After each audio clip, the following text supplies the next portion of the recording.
શું તમે જાણો છો વિદ્યાર્થી મિત્રો કે મુંબઈને કોટન પોલિસ ઓફ ઇન્ડિયા અને અમદાવાદને ડેનિમ સિટી ઓફ ઇન્ડિયા શા માટે ઓળખવામાં આવે છે? શું તમે જાણો છો બેટા કે દુનિયામાં બનેલા કુલ પ્લાસ્ટિકમાંથી માત્ર 9% પ્લાસ્ટિક રિસાયકલ થાય છે, બાકીનું નદી અને સમુદ્રમાં ઠાલવવામાં આવે છે? શું તમે જાણો છો વિદ્યાર્થી મિત્રો કે આવનારા 10 વર્ષની અંદર ભારતનો સૌથી મોટો વિકાસનો આધાર ઔદ્યોગિક ક્ષેત્ર શા માટે બનવાનું છે? વિદ્યાર્થી મિત્રો, શું તમે કોઈ દિવસ વિચાર્યું છે કે બેટા તમે જે પેનથી લખો છો, તમે જે મોબાઈલમાં અત્યારે લેક્ચર જોઈ રહ્યા છો અને શાળાએ જઈને તમે જે બેન્ચ પર બેસો છો, એ તમામે તમામ વસ્તુ બની કઈ જગ્યાએ હશે? બની હશે કોઈ ઉદ્યોગોની અંદર, કોઈ ફેક્ટરીની અંદર કે કોઈ કંપનીની અંદર. યસ મારા વાલા વિદ્યાર્થી મિત્રો, તમામે તમામ વસ્તુ ઔદ્યોગિક ક્ષેત્રની અંદર જ બની હશે. બેટા ઉદ્યોગો એટલે માત્ર ને માત્ર મશીનરી નહીં, બેટા ઉદ્યોગો એટલે રોજગાર, ઉદ્યોગો એટલે આત્મનિર્ભર ભારત અને બેટા ઉદ્યોગો એટલે આવતીકાલનું ભવિષ્ય, સાથે બેટા દેશની જીવાદોરીને પણ શું કહી શકાય? ઉદ્યોગો કહી શકાય.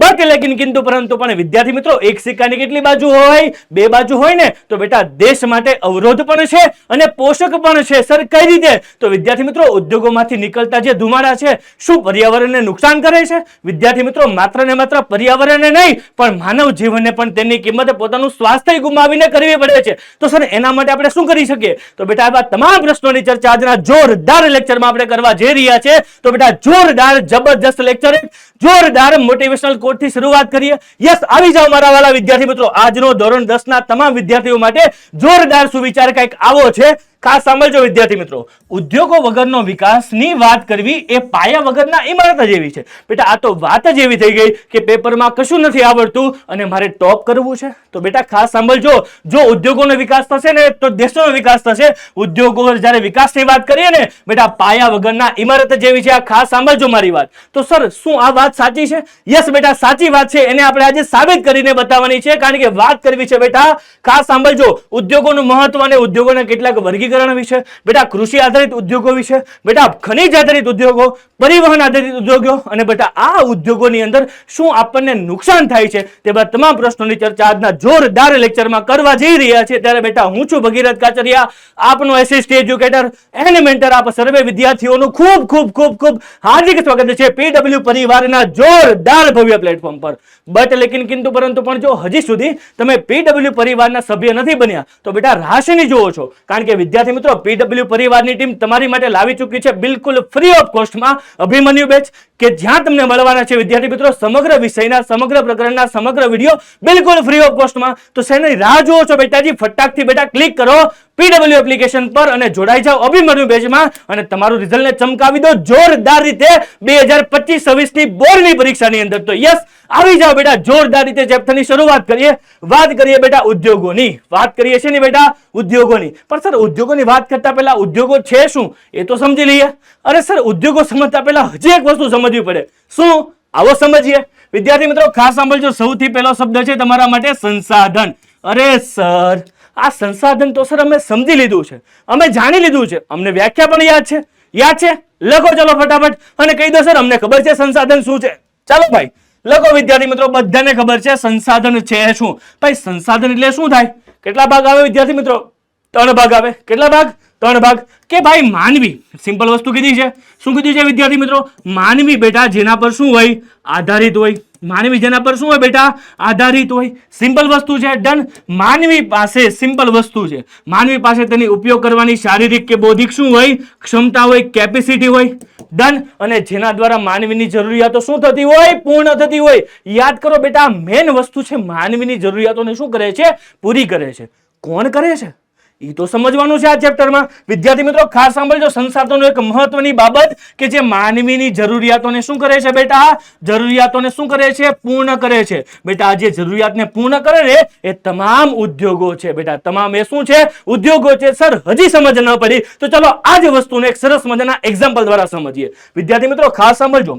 વિદ્યાર્થી મિત્રો એક્ઝામ્પલ નંબર 1 બેટા, ઉદાહરણ નંબર 1 થી આપણે આ વસ્તુ સમજીએ કે ભાઈ ખાસ સાંભળજો મારી વાત, ખાસ સાંભળજો મારી વાત. વિદ્યાર્થી મિત્રો આપણને બધાને ખબર છે ગુજરાત છે ને, ગુજરાત એમાં ઘણું બધું ઉત્પાદન શેનું થાય છે? કપાસનું થાય છે. થાય છે કે નહીં? કપાસનું ઉત્પાદન થાય ગુજરાતમાં? હાજી સર થાય. થાય છે કે નહીં? યસ સર, થાય તો છે. પણ સર કપાસનું શું બેટા? કપાસમાંથી આપણને શું મળે? શું મળે સર? કપાસમાંથી સર આપણને શું મળે? સરસ મજાનો રૂ મળે. અને રૂમાંથી વિદ્યાર્થી મિત્રો આપણે શું બનાવીએ? સરસ મજાનું શું બને સર? કાપડ બને. શું સરસ મજાનું શું બને બેટા? કાપડ બને અને કાપડમાંથી શું બને બેટા? સરસ મજાના વસ્ત્રો બને, સરસ મજાના કપડાં બને, વસ્ત્રો બને અને જેને આપણે શું કરીએ? આપણી જરૂરિયાતોને પૂર્તિ કરવા માટે શું કરીએ? ખરીદીએ. ક્લિયર? પણ વિદ્યાર્થી મિત્રો, શું એવું કોઈ દિવસ બન્યું છે કે સીધો કપાસમાંથી ડાયરેક્ટ કપડાં બની જાય? કપાસમાંથી કપડાં ડાયરેક્ટ બની જાય? બેટા ડાયરેક્ટ કોઈ દિવસ ન બને. તેના પર શું કરવી પડે? કાંઈક પ્રક્રિયા કરવી પડે. શું કરવી પડે? એના પર કાંઈક પ્રક્રિયામાંથી શું થવું પડે? પસાર થવું પડે. અને આ પ્રક્રિયા જે કરે એ જ વસ્તુ શું બની ગઈ? ઉદ્યોગ બની ગયું. શું બની ગયું બેટા? ઉદ્યોગ બની ગયું. યાની કે સિમ્પલ વસ્તુ છે વિદ્યાર્થી મિત્રો, કાચા માલ પર કાંઈક ને કાંઈક પ્રક્રિયા કરી તૈયાર માલને ઉત્પાદન કરવાની જે પ્રોસેસ છે એને શું કહી શકાય? ઉદ્યોગ કહી શકાય.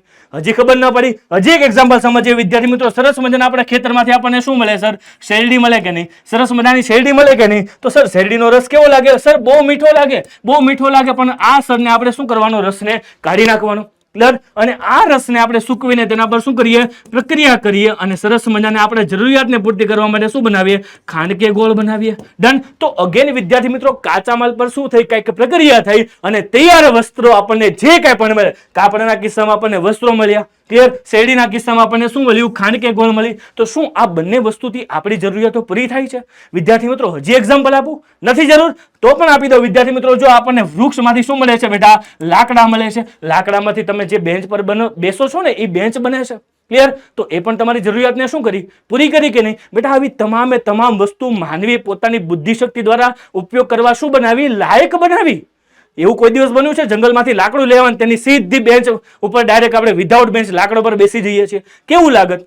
સારું લાગે? ના બેટા, આપણે શું કરીએ છીએ? ચોક્કસ લાકડું કાપીએ છીએ અને તેને ચોક્કસ મશીનરી દ્વારા બેન્ચીસનો આકાર આપીએ છીએ અને પછી તેનો ઉપયોગ કરીએ છીએ. કરીએ છીએ કે નહીં? તો બેટા આ જે પ્રક્રિયામાંથી જે પસાર થવું પડે છે એને શું કહી શકાય? ઉદ્યોગ કહી શકાય. તો બેટા આઈ હોપ સો કે હવે તમને ઉદ્યોગોમાં કશો જ ડાઉટ નહીં હોય. પણ સર એક વસ્તુ સાબિત કરવાની રહી ગઈ કે સર ઉદ્યોગો જે છે એ આપણા દેશની વિકાસની જીવાદોરી શા માટે છે? તો એની માટે તમારે સમજવું પડશે આ જબરજસ્ત ચેપ્ટર. પણ એક વસ્તુ સમજી લીધી કે સર ઉદ્યોગો શું છે. ક્લિયર? હવે આઈ હોપ સો કે તમને વિદ્યાર્થી મિત્રોને કોઈ પણ ને ઉદ્યોગો એટલે શું કોઈ પણ પૂછે તો બેટા હવે તમને ડાઉટ હશે નહીં. પણ સર આની પરીક્ષામાં અમને વ્યાખ્યા પૂછાય છે તો શું લખવાનું? તો બેટાજી ખાસ સાંભળજો, વ્યાખ્યા પણ આપેલી છે. જો શું કીધું છે? મનુષ્ય દ્વારા, યાની કે જે માનવી છે, પોતાનો માનવી. ક્લિયર? ડન? આ જે માનવી છે એ માનવી પોતાની બુદ્ધિનો ઉપયોગ કર્યો, બૌદ્ધિક ક્ષમતાનો ઉપયોગ કર્યો. આવી સંસાધનની વ્યાખ્યા. યસ. ત્યારબાદ તમે શું કીધું? સાંસ્કૃતિક અને આર્થિક ક્ષમતા પ્રમાણે તેને શું કર્યું વિદ્યાર્થી મિત્રો?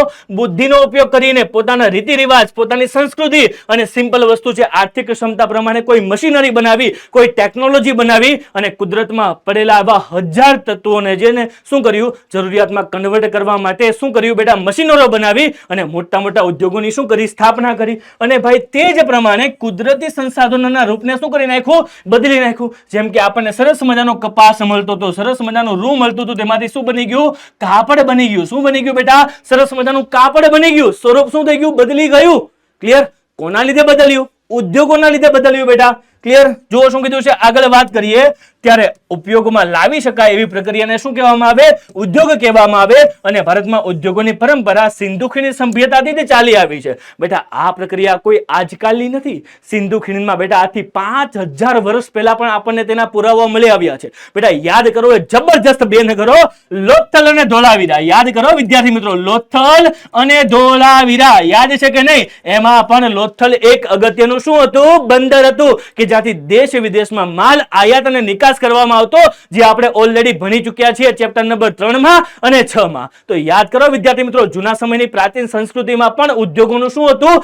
મહત્વ હતું. તો બેટા અત્યારના આધુનિક યુગમાં તો કેટલું મહત્વ હશે બેટા? કેટલું મહત્વ હશે? હશે કે નહીં? યસ. તમે જુઓ વિદ્યાર્થી મિત્રો, ભાઈ ભારતનું સુતરાઉ કાપડ, મલમલનું કાપડ, ધાતુના વાસણો અને આભૂષણોની વિદેશમાં ખૂબ જ માંગ રહેતી અને આજે પણ રહી છે વિદ્યાર્થી મિત્રો. આજે પણ બેટા એટલી જ ડિમાન્ડ છે. આગળ જોવાનું છે બેટા આપણે સુતરાઉ કાપડનો ઉદ્યોગ. તમે જુઓ શું કીધું છે આપણને?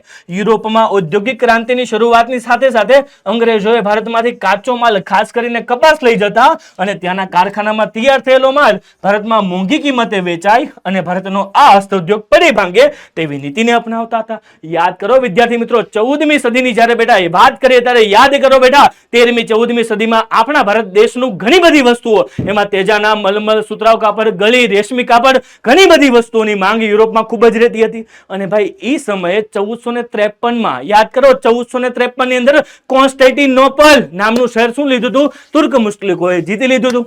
ડન. અને આ મુસ્લિમોએ જીતી લીધો, જમીન માર્ગ શું થઈ ગયો? બંધ થઈ ગયો. અને એમના માટે એને એક સમય એવો હતો કે એને ચીજ વસ્તુઓ લાવવા અને લઈ જવા માટે નવો જળમાર્ગ શોધવાની જરૂર પડી હતી. અને બેટા યાદ કરો 1498માં વાસ્કો દ ગામા નામનો સરસ મજાનો એક વ્યક્તિ ભારત આવી ચડેલો અને એને ભારત આવવાનો નવો જળમાર્ગ મળ્યો. ત્યારથી એનો વિકાસ શું થયો? ફરી આગળ વધ્યો. તો બેટા આ ઉપરથી કહી શકાય કે જૂના સમયમાં બેટા તો ખરા જ, એ સમયે મધ્યકાલીન યુગમાં પણ ઉદ્યોગોનું શું રહેલું છે? મહત્વ રહેલું છે. એમાં પણ ખાસ ભારત શું છે બેટા? સોને કી ચિડિયા છે. શું છે બેટા? ભારત પહેલેથી શું છે?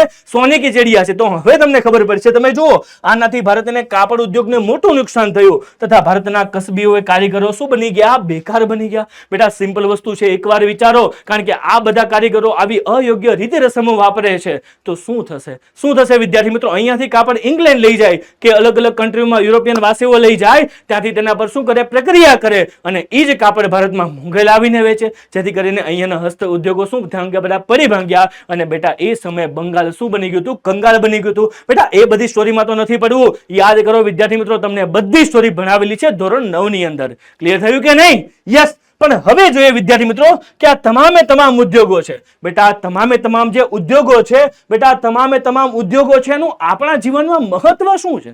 શું મહત્વ છે બેટા? આ તમામ ઉદ્યોગો છે ને તો આપણને આપણી જીવન જરૂરિયાતોની વસ્તુ મળી રહી છે. જો ખાસ સાંભળજો શું કીધું છે આપણને. ભાઈ દરેક રાષ્ટ્રની પ્રગતિ માટે ઉદ્યોગોનો વિકાસ આધારિત છે. બેટા જેટલો ઉદ્યોગોનો વિકાસ થશે ને એટલો દેશનો વિકાસ થશે. બેટા અગેન વાત સાંભળજો મારી વાત, દેશના વિકાસની જીવાદોરી કહી શકાય. દેશના વિકાસની જીવાદોરી કહી શકાય. બેટા જો ઉદ્યોગો છે ને તો રોજગારી વધશે અને રોજગારી વધશે તો બેટા બેરોજગારી ઘટશે, લોકોનું જીવન ધોરણ ઊંચું થશે, સરકાર પાસે ટેક્સ આવશે અને ટેક્સના પૈસામાંથી સરકાર નવી નવી સુવિધાઓનો વિકાસ કરશે અને અંતે ભારત દેશનો શું થશે? વિકાસ થશે.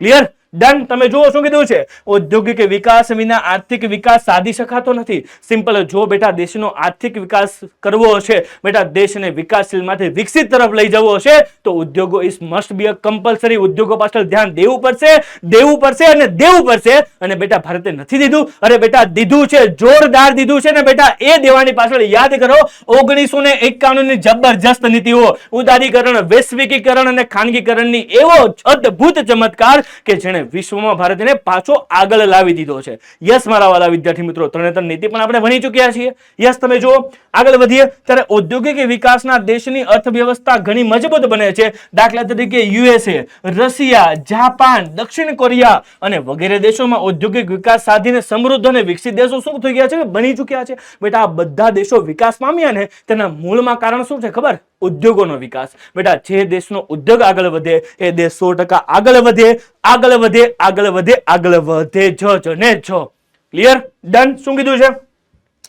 જે દેશોમાં ઉદ્યોગોનો વિકાસ થયો નથી અથવા ઓછો થયો છે તે દેશોએ કુદરતી સંસાધનોનો ઉપયોગ ઉદ્યોગોના કાચા માલ તરીકે કરી શકતા નથી અને એ દેશોને પોતાનું કુદરતી સંસાધનોને ઓછા મૂલ્યે વેચીને કાચા માલમાંથી બનેલી વસ્તુઓ મોંઘા ભાવે વિદેશો પાસેથી ખરીદવી પડે છે. બેટા સિમ્પલ વસ્તુ છે, આજની તારીખે ઘણી બધી કન્ટ્રીઓ, ઘણા બધા દેશો એવા પણ છે કે જેમની પાસે કુદરતી સંસાધનો તો બહુ બધા છે બેટા, બહુ બધા છે, પરંતુ તેમની પાસે કુદરતી સંસાધનોને બહાર કાઢવા માટે ટેકનોલોજી નથી, મોટા મોટા યંત્રો નથી. એટલા માટે શું કરવું પડે છે કે વિદેશમાંથી તેને એ જ વસ્તુ કે જે પોતાના દેશમાંથી મળે છે એ વિદેશમાંથી મંગાવીને ભારત દેશ સાથે બીજા એવા ઘણા બધા દેશોની પોતાની જરૂરિયાતોને પૂર્તિ કરવા માટે લાખો અને કરોડો રૂપિયા ખર્ચવા પડે છે.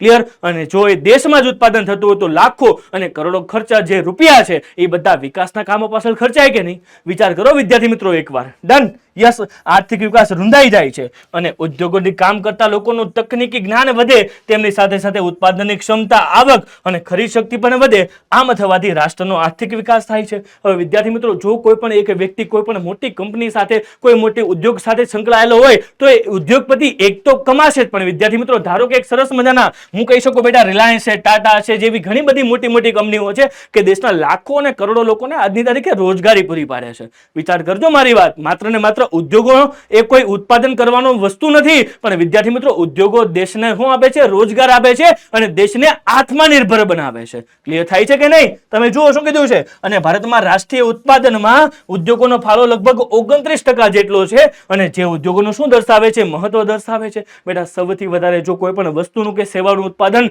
ખાસ કરીને કયા ક્ષેત્રમાં થાય? સેવા ક્ષેત્રમાં, ઔદ્યોગિક ક્ષેત્રમાં અને ખેતી ક્ષેત્રમાં. એમાં પણ તમે જો 29% ફાળો કોનો છે? કોનો છે બેટા? ઔદ્યોગિક ક્ષેત્રનો છે. ને આવનારા 10 વર્ષની અંદર તે ખૂબ જ ઝડપથી વધી રહ્યો છે. શા માટે વધી રહ્યો છે? હવે તમે જોજો ઉદ્યોગોના વિકાસની અંદર. યસ મારા વાલા વિદ્યાર્થી મિત્રો, જુઓ બટ લેકિન કિંતુ પરંતુ પણ સર ઉદ્યોગોની વિકાસ પહેલા તમારે એ જોવું પડશે કયા ઉદ્યોગો નાના છે, કયા ઉદ્યોગો મોટા છે, કયા ઉદ્યોગો બેટા જાહેર છે, કયા ઉદ્યોગો ખાનગી છે, કયા બેટા સંયુક્ત છે, કયા સહકારી છે. બેટા કયા ઉદ્યોગોને આધાર રાખવો પડતો નથી ખાનગી ક્ષેત્ર પર, કયા ઉદ્યોગોને નથી રાખવો પડતો, કયા ઉદ્યોગોને રાખવો પડે છે, એવી તમામ વસ્તુના જવાબ તમને મળવાના છે ઉદ્યોગોના વર્ગીકરણ. સામાન્ય ભાષામાં ઉદ્યોગ કેટલા પ્રકારના આવે?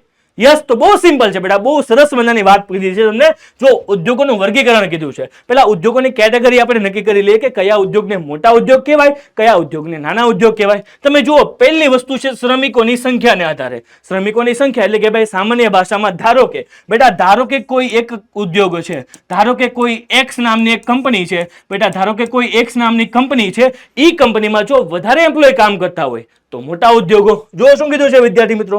શ્રમિકોની સંખ્યાને આધારે ઉત્પાદનના બે જૂથ પાડી શકાય, મોટા પાયા પરના ઉદ્યોગો અને નાના પાયા પરના ઉદ્યોગો. તો સર મોટા પાયાના કોને કહેવાય અને નાના પાયાના કોને કહેવાય? તો જો વિદ્યાર્થી મિત્રો, જે ઉદ્યોગોમાં શ્રમિકોની સંખ્યા મોટી હોય અને વધુ રોજગારી મળે તેવા ઉદ્યોગોને મોટા પાયાના ઉદ્યોગો કહી શકાય. રિલાયન્સ કહી શકાય. વિદ્યાર્થી મિત્રો તમે આજની તારીખે લાખો અને કરોડો લોકોને શું આપે છે? રોજગારી આપે છે. મોટા પાયાનો શું છે બેટા? ઉદ્યોગ છે. પણ એની સામે જે ઉદ્યોગોમાં નાનો ઉદ્યોગપતિ ઓછા કામદારો રોકીને ઉત્પાદન કરતો હોય, નાનું ઉત્પાદન કરતો હોય તો શું કહી શકાય બેટા? નાના પાયાના ઉદ્યોગો. શું કહી શકાય? નાના પાયાના ઉદ્યોગો. પણ ખાસ સાંભળજો, ઉદ્યોગોનું મહત્વ નાનો ઉદ્યોગ નાનો હોય કે ઉદ્યોગ મોટો હોય, દેશમાં તો મહત્વ સરખું જ હોય. ક્લિયર થાય છે કે નહીં? કારણ કે અંતે તો બેટા દેશનો જ ભાગ છે ને, અંતે તો દેશનો જ ભાગ છે ને. તો બેટા સિમ્પલ વસ્તુ થઈ, ઉદ્યોગોના વર્ગીકરણમાં સૌથી પહેલા શ્રમિકોને આધારે બે નાના પાયાના ઉદ્યોગો અને મોટા પાયાના ઉદ્યોગો. નાના પાયાના ઉદ્યોગો કોને કહેવાય? કે સિમ્પલ વસ્તુ જેમાં ઓછું મૂડી રોકાણ હોય, જેમાં ઓછા કર્મચારી કામ કરતા હોય, બધા નાના પાયાના ઉદ્યોગો. જ્યારે બેટા વધારે મૂડી રોકાણ ધરાવતા મોટા મોટા ઉદ્યોગો, જેમાં વધુ રોજગારી મળે, વધારે કર્મચારી સંકળાયેલા હોય, એ તમામ ઉદ્યોગો શું કહી શકાય? મોટા મોટા ઉદ્યોગો કહી શકાય. ક્લિયર? ડન. આગળ વધીએ વિદ્યાર્થી મિત્રો. ત્યારબાદ માલિકીના આધારે. કોના આધારે સર? માલિકીના આધારે ઉદ્યોગોના પ્રકાર 4 પડે. કેટલા પડે? 4 પડે. કેટલા પડે? 4 પડે. યસ, તમે જુઓ માલિકીના આધારે ઉદ્યોગોને ખાનગી, જાહેર, સંયુક્ત અને સહકારી વેચી શકાય. ખાસ સાંભળજો મારી વાત બેટા, 4 જૂથોમાં વેચી શકાય માલિકીના પ્રકારે. સિમ્પલ વસ્તુ છે, ઘણા બધા ઉદ્યોગો એવા હોય કે જેની માલિકી કોઈ પ્રાઇવેટ વ્યક્તિની હોઈ શકે, કોઈ પરિવારની હોઈ શકે છે. સિમ્પલ વસ્તુ છે, તમે જુઓ ભાઈ કોઈ પણ પ્રાઇવેટ કંપની, ખાનગી, અંબાણી હોય, ટાટા હોય, બિરલા હોય, બજાજ હોય, જેવા વગેરે જૂથો કંપનીઓના ઉદ્યોગો શું કહેવાય? ખાનગી ઉદ્યોગો કહેવાય, જેમાં સરકારનો કોઈ પણ જાતનો હસ્તક્ષેપ હોતો નથી. યાદ કરો વિદ્યાર્થી મિત્રો, ચેપ્ટર નંબર 15 પણ આપણે ભણી ચૂક્યા છીએ. બજાર પદ્ધતિ, સમાજવાદી પદ્ધતિ ને મિશ્ર પદ્ધતિ ભણી ચૂક્યા છો ને? યસ. તો બેટા તમે જુઓ કે એમાં ખાનગી ઉદ્યોગો કોને કહી શકાય? કે જેમાં કોઈ પણ સરકારનો હિસ્સો હોતો જ નથી. મૂડીરોકાણ પણ સરકારનું કશું જ ન હતું, સરકારનું તેના પર નિયંત્રણ પણ નથી હોતું. ક્લિયર? તમે જુઓ ત્યારબાદ ભિલાઈનો પોલાદ ઉદ્યોગ અને હેવી ઇલેક્ટ્રિકલ્સ લિમિટેડ જાહેર ક્ષેત્રના ઉદ્યોગો છે કે જેની માલિકી અને વ્યવસ્થાપન કોણ કરે છે? સરકાર કરે છે. બેટા ઘણી બધી કંપની એવી છે કે જે ડાયરેક્ટ ગવર્મેન્ટ અંડર હોય, તો જેટલા બેટા સરકારી ક્ષેત્ર હેઠળ આવતા હશે એવી તમામે તમામ વસ્તુ શું થઈ ગઈ? જાહેર થઈ ગઈ. એ કોઈ પ્રાઇવેટ માલિકીની નથી. એ કોના માલિકીની છે? સરકારી માલિકીની છે, મારી માલિકીની છે, તમારી માલિકીની છે, સાથે હજારો એવા ભારતીય નાગરિકોની માલિકીનું છે. કારણ કે સરકાર કોની છે? ભારત દેશની છે અને આપણે ભારત દેશના નાગરિકો છીએ. ક્લિયર વસ્તુ છે? ડન. તો બેટા જે વસ્તુ સરકારની એ વસ્તુ ભારત દેશના નાગરિકોની. ક્લિયર? પણ શું એવું કહી શકાય કે ભાઈ સિમ્પલ વસ્તુ છે, રિલાયન્સ છે, ટાટા છે, અદાણી છે, જેવી મોટી મોટી કંપનીઓ છે, એ મોટી મોટી કંપનીઓ સરકારની છે? ના બેટા, એ કોઈ પણ ખાનગી વ્યક્તિની છે. એટલા માટે એને કયા કેટેગરીમાં મૂકવામાં આવે? ખાનગી ઉદ્યોગ. બેટા જાહેર ઉદ્યોગનો મતલબ થાય સરકારી. હવે સંયુક્ત ઘણી બધી વસ્તુઓ એવી હોય કે એક વખત બની શકે કે માલિકી સરકાર પાસે હોય, સંચાલન પ્રાઇવેટ કંપની કરતી હોય એવું પણ બની શકે ને. તો જુઓ વિદ્યાર્થી મિત્રો, ઓઇલ ઇન્ડિયા લિમિટેડ ને જાહેર અને ખાનગી ક્ષેત્રનું સંયુક્ત સાહસ કહી શકાય. બેટા તેમાં સંચાલન અને સિમ્પલ સંચાલન કંપની પાસે હોય, યાની કે પ્રાઇવેટ વ્યક્તિ પાસે હોય, માલિકી સરકાર પાસે હોય, બની શકે કે નહીં? યસ. અને ત્યારબાદ કેટલીક ખાંડની મિલો અને દૂધ ઉત્પાદક ડેરી સહકારી મંડળી તરીકે શું કરવામાં આવે? ચલાવવામાં આવે. યાની કે લોકોના સપોર્ટથી ચલાવવામાં આવે, લોકોના સહયોગથી ચલાવવામાં આવે ને લોકોની જરૂરિયાતોને પૂરી કરવા માટે બેટા જે ઉદ્યોગની સ્થાપના કરવામાં આવે તેને શું કહી શકાય બેટા? સહકારી મંડળીઓ કહી શકાય. લોકોની સહાયથી ચાલે. કોની સહાયથી ચાલે બેટા? કોઈ એક લોકોનું વર્ચસ્વ ન હોય, એક મંડળી હોય અને મંડળીના નફો અને નુકસાન તમે જુઓ એ ધોરણે શું ચલાવવામાં આવે? સહકારી મંડળીઓ ચલાવવામાં આવે અને લોકોની જરૂરિયાતોને શું કરવામાં આવે? પૂરી કરવામાં આવે. ક્લિયર? ડન. તો બેટા માલિકીના આધારે કેટલા થઈ ગયા? 4. માલિકીના આધારે કેટલા થઈ ગયા? 4. માલિકીના આધારે કેટલા થઈ ગયા? 4. તો સર સિમ્પલ વસ્તુ છે. કાચા માલના સ્ત્રોતને આધારે કેટલા? અરે સર બહુ સિમ્પલ છે, 2. જુઓ શું કીધું છે આપણને? કાચા માલના સ્ત્રોતની આધારે કૃષિ આધારિત ઉદ્યોગો અને ખનિજ આધારિત ઉદ્યોગોમાં વેચી શકાય. અરે સર કૃષિ આધારિત ઉદ્યોગો એટલે શું થાય? અરે ભાઈ સિમ્પલ વસ્તુ છે બેટા, જે ઉદ્યોગોનો કાચો માલ કૃષિમાંથી મેળવવામાં આવતો હોય, જે ઉદ્યોગોનો કાચો માલ કૃષિમાંથી મેળવવામાં આવતો હોય, યાની કે સિમ્પલ વસ્તુ છે, શેરડી છે બેટા, કપાસ છે, એ બધો જ કાચો માલ કૃષિ ક્ષેત્રમાંથી મેળવવામાં આવે કે નહીં? તો બેટા કૃષિ આધારિત, કારણ કે કૃષિ પર આધાર રાખે છે. અને બેટા જે ઉદ્યોગો કૃષિ પર આધાર રાખતા નથી, ડાયરેક્ટ ખનિજો પર આધાર રાખે છે, જેમ કે ડાયમંડ, હીરા. તમે જુઓ શું કીધું છે આપણને? સુતરાઉ કાપડ, રેશમી કાપડ, શણ, ઊની, કાગળ, ખાંડ, ખાદ્ય તેલ વગેરે બનાવો કૃષિ આધારિત ઉપયોગો છે. સિમ્પલ વસ્તુ છે બેટા. આપણા ગુજરાતીની અંદર કપાસ થાય, મગફળી થાય, મગફળીમાંથી શીંગ તેલ. ડન. એ ઉદ્યોગો કયો છે? કૃષિ આધારિત છે, કારણ કે કાચો માલ ક્યાંથી મળે છે? ખેતીમાંથી મળે છે, કૃષિમાંથી મળે છે. પણ સામે વિદ્યાર્થી મિત્રો તમે જુઓ, જ્યારે લોખંડ, પોલાદ, સિમેન્ટ, કાચ વગેરેમાંથી એલ્યુમિનિયમ, તાંબુ, ત્યારબાદ કેટલીક એવા ઉપકરણો કે ઇલેક્ટ્રોનિક ઉદ્યોગ શેના આધારિત છે? ખનિજ આધારિત છે. એનો કાચો માલ આપણને ખેતીમાંથી મળતો નથી. ક્લિયર વસ્તુ છે? ક્લિયર વસ્તુ છે મારા વાલા વિદ્યાર્થી મિત્રો. તો અગેન વિદ્યાર્થી મિત્રો યાદ આવી જશે તમને, શ્રમિકોના આધારે કેટલા બેટા? 2. ત્યારબાદ 4 અને ત્યારબાદ શું થઈ ગયા? 2. ભાઈ શ્રમિકોના આધારે તમને પૂછે તો નાના પાયાના અને મોટા પાયાના, નાના પાયાના અને મોટા પાયાના, નાના પાયાના અને મોટા પાયાના. ત્યારબાદ વિદ્યાર્થી મિત્રો 4 માલિકી ક્ષેત્રને આધારે, માલિકીના આધારે કેટલા બેટા? 4. એમાં પહેલું મને કયો? ચાલો પહેલું ખાનગી, જાહેર, પછી સંયુક્ત અને પછી શું થઈ ગયું? સહકારી. ખાનગી, જાહેર, સંયુક્ત અને સહકારી. ડન. અને ત્યારબાદ બેટા આના શું થઈ ગયા? 2 ભાગ, એક કૃષિ આધારિત અને શું થઈ ગયું? ખનિજ આધારિત. તો બેટા આઈ હોપ સો કે કદાચ તમને જો કૃષિનું ઉદ્યોગીકરણ પૂછે, ખાસ કરીને ઉદ્યોગોનું વર્ગીકરણ પૂછે, તો હવે તમને આ સવાલમાં કશો જ ડાઉટ નહીં હોય. સર હવે ડન થઈ ગયું છે, ઓલ ક્લિયર થઈ ગયું છે. રિપીટ કરવો છે એકવાર? નથી કરવો? ચલો શોર્ટ રિવિઝન થઈ જાય. ફટાકથી મારી સાથે બોલો. સર સૌથી પહેલા માલિકીના આધારે, એની પછી શું આવે? શ્રમિકોના આધારે, અને ત્યારબાદ શું આવે બેટા? ભાઈ શું આવે? ફટાકથી મને કહી દો. જો એ લખેલું છે શું કીધું છે બેટા? કાચા માલના સ્ત્રોતની આધારે. એમાં સૌથી પહેલા શું હતું બેટા? સૌથી પહેલા શું હતું? શ્રમિકોના આધારે. શ્રમિકોના આધારે કેટલા બેટા? 2. જેમાં ઓછા શ્રમિકો નાના પાયાનો ઉદ્યોગ, વધારે શ્રમિકો મોટા પાયાનો ઉદ્યોગ. શ્રમિકો એટલે કે રોજગાર જે પામે છે એ લોકો, કર્મચારીઓ. ક્લિયર? ત્યારબાદ માલિકીના આધારે ભાઈ, માલિકીના આધારે ખાનગી, જાહેર, સંયુક્ત અને સહકારી. ત્યારબાદ કૃષિ અથવા તો કહી શકાય કાચા માલના સ્ત્રોતને આધારે, જેનો કાચો માલ કૃષિમાંથી મળતો હોય એ કૃષિ આધારિત ઉદ્યોગો, અને જેનો કાચો માલ ખનિજ આધારિત હોય એને શું કહી શકાય બેટા? ખનિજ આધારિત ઉદ્યોગો. ક્લિયર? ડન. તો બેટા બધા ઉદ્યોગોને આપણે વિથ એક્ઝામ્પલ સમજી લીધા છે. તો બેટા આઈ હોપ સો કે તમને હવે અહીંયા સુધી કોઈ પણ ડાઉટ હશે નહીં. તો ક્લિયર થયું? ક્લિયર થયું? હવે આગળ જે જબરજસ્ત વસ્તુ અને જોરદાર ઉદ્યોગ કે ભાઈ ભારતના સુતરાઉ કાપડ ઉદ્યોગ. બેટા આ ઉદ્યોગ આજકાલનો નથી, વર્ષો જૂનો છે બેટા, વર્ષો જૂનો છે બેટા. તમે જુઓ, તમને આઈડિયા હશે કે મધ્યકાલીન ભારતમાં પોર્ટુગીઝો સુતરાઉ કાપડના બિઝનેસ કરવા માટે પણ ક્યાં આવેલા? ભારતમાં આવેલા કે નહીં? યસ. તો જુઓ વિદ્યાર્થી મિત્રો શું કીધું છે? ભારતમાં ઔદ્યોગિક અર્થવ્યવસ્થામાં દેશની લગભગ 3.5 કરોડ લોકોને શું આપે છે? રોજગારી આપે છે બેટા. એક જ ઉદ્યોગ બેટા, એક જ ઉદ્યોગ. ભારતમાં વસ્તી છે બેટા 145 કરોડ. 2025 ની વાત છે બેટા, 2025 ની વાત છે. 145 કરોડ આજુબાજુ ભારતમાં વસ્તી છે બેટા. એમાંથી 3.5 કરોડ લોકોને તો એકલો એક રોજગાર આપે છે, એકલો ઉદ્યોગ રોજગારી આપે છે. કયો ઉદ્યોગ? સુતરાઉ કાપડનો ઉદ્યોગ. બેટા કઈ જગ્યાએ વિચાર કરો, કઈ જગ્યાએ છે આ ઉદ્યોગ? અરે ભાઈ આપણા મુંબઈમાં છે, આપણા ગુજરાતમાં છે, આપણા અમદાવાદમાં છે. યસ. તમે જુઓ શું કીધું છે વિદ્યાર્થી મિત્રો? ભારતમાં સૌપ્રથમ મુંબઈમાં સુતરાઉ કાપડની મિલો સ્થાપના થઈ અને એ પછી ગુજરાતના અમદાવાદમાં પણ મિલની સ્થાપના થઈ. બેટા 2 વસ્તુ છે બેટા, 2 જ વસ્તુ છે. અમદાવાદ અને મુંબઈ સૌથી મોટા ક્ષેત્રો કહી શકાય તો અમદાવાદ અને મુંબઈ. યસ. શા માટે કહેવાય એ પણ જોઈએ. અરે ભાઈ, શરૂઆતમાં મોટા ભાગની મિલો મહારાષ્ટ્ર અને ગુજરાતમાં હતી, કારણ કે આ પ્રદેશોનું કપાસનું મોટું ઉત્પાદન અને વિશાળ બજાર હતું. જે આજે પણ છે બેટા, સૌથી વધારે જો ઉત્પાદન કપાસનું અને મગફળી થતું હોય તો આપણા ગુજરાતની અંદર. યસ મારા વાલા વિદ્યાર્થી મિત્રો, જો શું કીધું છે, વળી અહીંના મજૂરો, કારીગરો, વિદ્યુત, બેંક, નિકાસ માટેના બંદર, ભેજવાળી આબોહવા અને પરિવહનની સારી સગવડો માટે શું હતા, ઉપલબ્ધ હતા. યાની કે સર, ઉદ્યોગો વિકાસ માટે જે કાંઈ પણ પરિબળો જોઈએ એ બધી વસ્તુઓ અવેલેબલ છે ગુજરાતની અંદર અને મહારાષ્ટ્રની અંદર. વિદ્યાર્થી મિત્રો, હવે તમારે ધારો કે કોઈ એક બિઝનેસની સ્થાપના કરવી હોય, ધારો કે એક વસ્તુ વિચારો, માનો કે મારે કોઈ એક બિઝનેસની સ્થાપના કરવી છે, તો મેં બિઝનેસ કઈ જગ્યાએ ઓપન કરશો કે જ્યાં સારો સસ્તો કાચો માલ મળે, વીજળી મળે, સંદેશા વ્યવહાર, પરિવહન, સારી સારી બધી સુવિધાઓ મળે, ત્યાં તમે વિકાસ કરશો ને, ત્યાં તમે ઉદ્યોગની સ્થાપના કરશો ને. કે વિચાર કરશો ભાઈ મારે કચ્છના રણમાં જઈને પોતાની ફેક્ટરી ખોલવી છે, એવું ન બને. કેમ? કારણ કે ત્યાં તમને સુવિધા મળે નહીં. ક્લિયર થયું કે નહીં? યસ, તમે જુઓ. અને ભાઈ, મહારાષ્ટ્રની મુંબઈમાં સૌથી વધારે મિલો આવેલી છે અને તેથી સુતરાઉ કાપડનો વિશ્વ મહાનગર કોટન પોલિસ ઓફ ઇન્ડિયા તેને કહેવાય છે. ભાઈ, સુતરાઉ કાપડની સૌથી વધારે મિલો, બેટા સુતરાઉ કાપડની સૌથી વધારે મિલો ભારતના મુંબઈમાં આવેલી છે, જેથી કોટન પોલિસ ઓફ ઇન્ડિયાને કહેવાય. વિશ્વ મહાનગર મુંબઈને ઓળખવામાં આવે છે. અને સર, આજે દેશના મોટા ભાગની મિલો મહારાષ્ટ્ર, ગુજરાત, તમિલનાડુ, પશ્ચિમ બંગાળ, યુપી અને એમપી માં શું થયેલી છે બેટા, કેન્દ્રિત થયેલી છે. ત્યારબાદ તમે શું કીધું છે, માત્ર ને માત્ર બેટા આ રાજ્યોમાં નહીં, આની સિવાય પણ રાજ્યો આગળ છે. તમે જુઓ શું કીધું છે, ઉપરાંત પુણે, કોલ્હાપુર, ભિવંડી, ઔરંગાબાદ, જળગાંવ, સોલાપુર, નાગપુર, ગુજરાતમાં અમદાવાદ, સુરત, કલોલ, ભરૂચ, પોરબંદર, ભાવનગર, રાજકોટ અને વડોદરા, તમિલનાડુમાં કોઇમ્બતુર, ચેન્નાઈ, મદુરાઈ, પશ્ચિમ બંગાળમાં કોલકાતા, હાવડા, મુર્શિદાબાદ અને શ્રીરામપુર, ત્યારબાદ યુપીમાં કાનપુર, આગ્રા, ઇટાવા, લખનઉ, મોદીનગર તથા એમપીમાં ગ્વાલિયર, ઇન્દોર, જૈન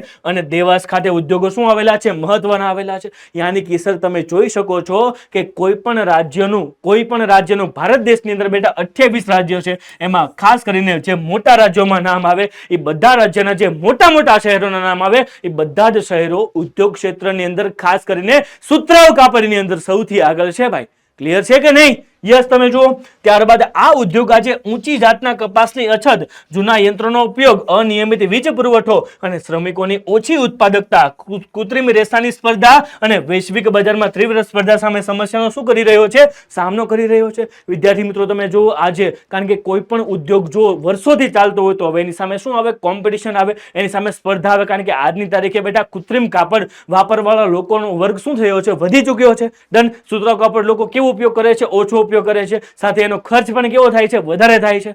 ક્લિયર વસ્તુ છે કે નહીં? અને ક્યારેક ક્યારેક બેટા અનિયમિત વીજ પુરવઠો છે, શ્રમિકો ઓછી ઉત્પાદન કરે છે, ટેકનોલોજીનો કેવો ઉપયોગ થાય છે, ઓછો ઉપયોગ થાય છે, વીજળી વધારે ઉત્પન્ન થાય છે. અને બેટા ક્યાંક ને ક્યાંક જો અનિયમિત વરસાદ થઈ જાય તો કપાસનો પુરવઠો પણ ઓછો મળે છે. આ બધા જ પરિબળોને ધ્યાનમાં લઈ આ ઉદ્યોગ હવે ધીમે ધીમે ઘણી બધી કોમ્પિટિશનનો સામનો કરી રહ્યો છે. ડન. અને ભારતમાં અનેક દેશોમાં સુતરાઉ કાપડ અને વસ્ત્રોની નિકાસ કરે છે. બેટા ખાસ સાંભળજો, એટલું બધા પરિબળો જે સામે હોવા છતાંય ભારત પાછળ નથી વધ્યું. વિદ્યાર્થી મિત્રો, તમે જુઓ, પાછળ જાય જ નહીં ભારત, કારણ કે આપણું ભારત છે. આવી બધી પરિસ્થિતિઓ છતાંય ભારત શું કરે છે, કાપડની નિકાસ કરે છે. અને એમાં ખાસ Russia, UK, USA, Sudan, Nepal, France, Austria અને દક્ષિણ આફ્રિકાના દેશો તેના મુખ્ય ગ્રાહકો છે. બેટા જે દેશોની મુખ્ય ઇકોનોમી કહી શકાય ને, જે આપણા ગ્રાહકો છે, વિચાર કરજો વિદ્યાર્થી મિત્રો. યસ. અને સુતરાઉ કાપડની નિકાસમાં વિશ્વમાં ચીન પછી ભારત શું આવે છે, અદ્વિતીય સ્થાને આવે છે. ક્લિયર? બેટા એટલી બધી ખેતીની સરસ મજાની વ્યવસ્થા હોવા છતાં પણ ભારત કેમ પાછળ છે, દ્વિતીય સ્થાને કેમ છે? કારણ કે ચીન પાસે સરસ મજાની ટેકનોલોજીનો શું કરે છે, ઉપયોગ કરે છે. ભારત હજી એ ટેકનોલોજીને અપનાવી શક્યું નથી, એટલા માટે શું રહે છે બેટા, પાછળ રહે છે. પણ બેટા થોડાક જ સમયમાં આપણે એને પણ પાછળ પછાડીને આગળ જવાના છીએ. યસ મારા વાલા વિદ્યાર્થી મિત્રો, એની માટે આપણે રાહ જોવી પડશે.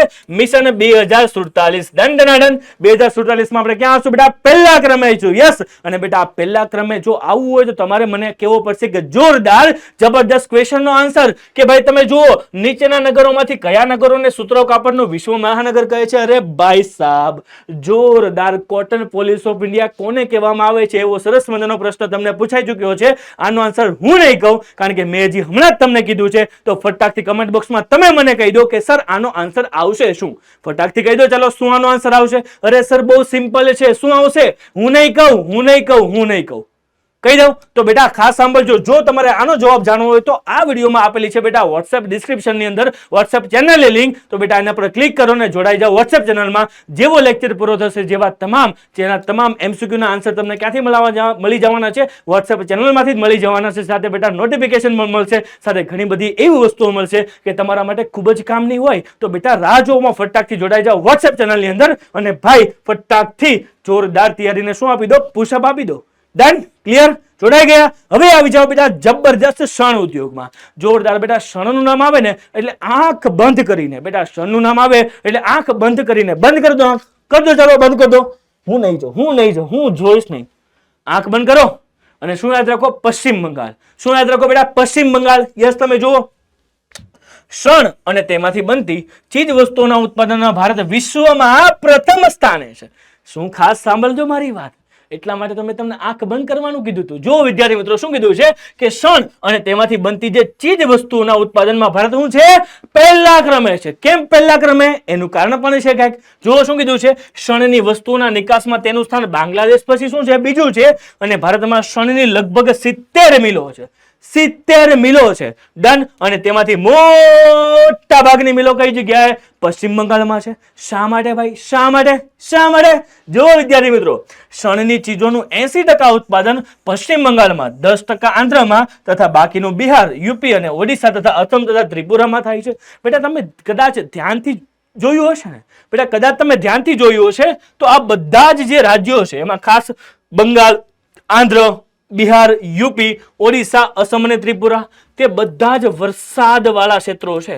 વરસાદ જે પુષ્કળ પ્રમાણમાં પડે એવા રાજ્યો છે. ઉપરાંત buy one get one free હોય ને. ડન? તમે જો આપણે સરસ મજાનો હિમાલય છે. ડન? ક્લિયર? આ સરસ મજાનો હિમાલય, તેની 3 સરસ મજાની પર્વતમાળા. આ પર્વતમાળા છે જેમાં હિમાલયમાંથી 12 માસ નીકળતી નદીઓ ગંગા અને યમુના. બેટા ગંગા અને શું છે? યમુના. ડન? એમાં ગંગા નદી જે છેલ્લે પશ્ચિમ બંગાળમાંથી ક્યાં વહી જાય? બાંગ્લાદેશમાં વહી જાય છે. એટલા માટે 12 માસ પશ્ચિમ બંગાળને જોઈએ ને એટલું પાણી તેને મળી રહી છે. તો બેટા શણને ઉત્પાદિત થવા માટે સૌથી વધારે પાણીની જરૂરિયાત પડે છે ને એ પાણી પૂરું પાડે છે આપણી ગંગા, આપણા દેશની ગંગા, ભાઈ હિમાલયની ગંગા. યસ, એટલા માટે વિદ્યાર્થી મિત્રો સૌથી વધારે ઉત્પાદન કઈ જગ્યાએ થાય છે? પશ્ચિમ બંગાળમાં થાય છે. ડન? શણને સંશોધિત કરવા માટે પુષ્કળ પાણીની જરૂર પડે છે અને પાણીને ખાસ કરીને સગવડોને લીધે પશ્ચિમ બંગાળમાં ખાસ શણ ઉદ્યોગ કેન્દ્રિત થયો છે. તેથી મોટા ભાગની શણની મિલો હુગલી નદીના કિનારે આવેલી છે. ક્લિયર? શાખા નદી છે.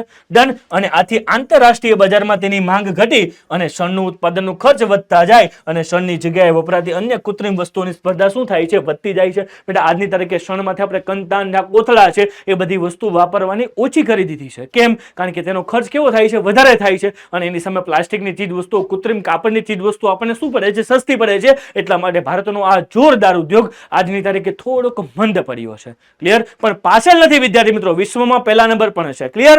ડન? પણ પહેલા કરતા શું પડ્યો છે? મંદ પડ્યો છે. ત્યારબાદ વાત કરીએ વિદ્યાર્થી મિત્રો ભારતના રેશમી કાપડની કે જેની પ્રાચીન સમયથી માંગ છે. બેટા પ્રાચીન સમયથી જેની માંગ શું છે? રહી છે તેવો જોરદાર ઉદ્યોગ કયો ઉદ્યોગ? રેશમી કાપડનો ઉદ્યોગ. અરે ભાઈ ભારતમાં વર્ષોથી રેશમી કાપડ માટે શું છે? પ્રસિદ્ધ છે. બેટા આજકાલથી નહીં, વર્ષોથી પ્રસિદ્ધ છે. વર્ષોથી. યસ, તમે જો રેશમનું ઉત્પાદન કરતા દેશમાં વિશ્વમાં ચીન પછી બીજા ભારતમાં શું છે? દ્વિતીય સ્થાને છે. બેટા યાદ રાખજો મારી વાત, મેજોરિટી એવું આવશે ચીન પછી બીજો ક્રમ. ઘણી વખત પરીક્ષામાં શું થાય? કન્ફ્યુઝન થાય. તો બેટા યાદ રાખજો મારી વાત, મેજોરિટી જે કાંઈ પણ ઉદ્યોગો છે એમાં, અને ખેતીમાં પણ આવું જ હતું, આપણે ભણી ચૂક્યા છીએ. ડન? ઓકે? એ શા માટે છે એ પણ મેં તમને કીધું હતું ને. એટલા માટે યાદ રાખવાનું છે. જો થોડુંક પણ કન્ફ્યુઝન થાય તો વિચારીને જોવાનું છે કે 1, 2, 3 ઉદ્યોગ એવા છે કે જેમાં આપણે શું છે બેટા વિશ્વમાં આગળ છીએ, બાકીના બધા ઉદ્યોગોમાં ચીન પછી બીજા ક્રમે છીએ. ક્લિયર? ડન?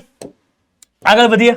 ભાઈ ભારતમાં 4 પ્રકારના રેશમનું ઉત્પાદન થાય. કેટલા પ્રકારના? 4 પ્રકારમાં. એમાં શેતુર, ઈરી, ટસર અને મુગા. બેટા 1 માર્કની અંદર બોર્ડની પરીક્ષાની અંદર પૂછાઈ ગયેલો પ્રશ્ન કે નીચેનામાંથી કયો રેશમનો પ્રકાર નથી? બેટા અગેન સાંભળજો મારી વાત, બોર્ડની પરીક્ષામાં પૂછાઈ ગયેલો 1 માર્કનો પ્રશ્ન કે નીચેનામાંથી કયો પ્રકાર રેશમનો પ્રકાર નથી? અને 3 આપેલા હતા, શેતુર, ઈરી, ટસર અને મૂંગાની જગ્યાએ આપેલું હતું ઝીંગા. આવું પૂછાય, બહુ સરસ મજાનું કોમેડી થઈ જાય. Clear done. પણ યાદ રાખજો, ટીકમાં કરી લાગજો, નોટ કરી લેજો ક્લાસ નોટની અંદર. Clear done. કે ભાઈ ભારતમાં રેશમી કાપડની લગભગ 300 મિલો છે અને ભારતમાં કર્ણાટક, એમપી, પશ્ચિમ બંગાળ, તમિલનાડુ, પંજાબ છે કે વગેરે રેશમનું શું કરનારા છે, ઉત્પાદકના મુખ્ય રાજ્યો છે. ડન. એમાં પણ ભારતીય રેશમી કાપડ અને વસ્ત્રોની નિકાસમાં મુખ્યત્વે યુરોપ, આફ્રિકા, મધ્ય પૂર્વના દેશોમાં થાય છે. તમે જુઓ, જે દેશની મોટી ઇકોનોમી છે ને એ આપણા ગ્રાહકો છે. ભાઈ વટમાં રહેવું, વટમાં કેમ? કારણ કે જે ઇકોનોમી બેટા વિશ્વમાં મુખ્ય છે એ આપણા ગ્રાહકો છે. તો આપણે કેવા હશું વિચાર કરજો. ક્લિયર. અને આ ઉપરાંત Germany, Singapore, USA, Kuwait, Malaysia, Russia, UK, Saudi Arabia વગેરે દેશોમાં પણ ભારતીય રેશમી કાપડ અને વસ્ત્રોની શું થાય છે, નિકાસ થાય છે. અને જો આંતરરાષ્ટ્રીય બજારમાં ભારતના રેશમ ઉદ્યોગને ચીનની તીવ્ર સ્પર્ધાનો શું કરવો પડે છે, સામનો કરવો પડે છે. કોઈ વાંધો નહીં, પણ એની માટે આપણે શું કરવાનું છે, પછાડી દેવાનું છે મિશન 2047. ક્લિયર છે? ડન છે મારા વાલા વિદ્યાર્થી મિત્રો. ત્યારબાદ બેટા સરસ મજાનો શિયાળો આવી જાય એટલે આપણને શું યાદ આવે? સરસ મજાના અળદિયા યાદ આવે, સરસ મજાની મકર સંક્રાંતિ યાદ આવે. કાંઈ છે? આવશે. દર વર્ષે આવશે, પણ પરીક્ષા એક જ વખત લાવવાની છે. તો બેટા શિયાળાની અંદર જાન્યુઆરીમાં 16 તારીખે તમારી પરીક્ષા છે ને, એના પર પહેલા ધ્યાન આપજો. ક્લિયર. ડન. અને ઊની કાપડને મોઢે કરી લેજો. હું કોઈ અળદિયાની કે ખજૂર પાકની વાત કરતો નથી, હું વાત કરું છું શિયાળામાં પહેરાતા ઊની કાપડ, ગરમ કપડાની. આ તો આવી ગયા અડદિયા પાક ખાવા માટે, સરસ મજાની તલની ચીક્કી ખાવા માટે. ઉત્તરાયણની હજી વાર છે, પરીક્ષાની તૈયારી પર ધ્યાન આપો. જુઓ શું કીધું છે કે ભાઈ ભારતમાં ઊની ગરમ કાપડના શરૂઆતમાં કુટીર ઉદ્યોગો રૂપે થઈ હતી અને તેની પહેલી મિલ કાનપુર અને એ પછી ધારીવાલ અને બેંગલુરુમાં મિલો શું થઈ ગઈ, શરૂ થઈ ગઈ.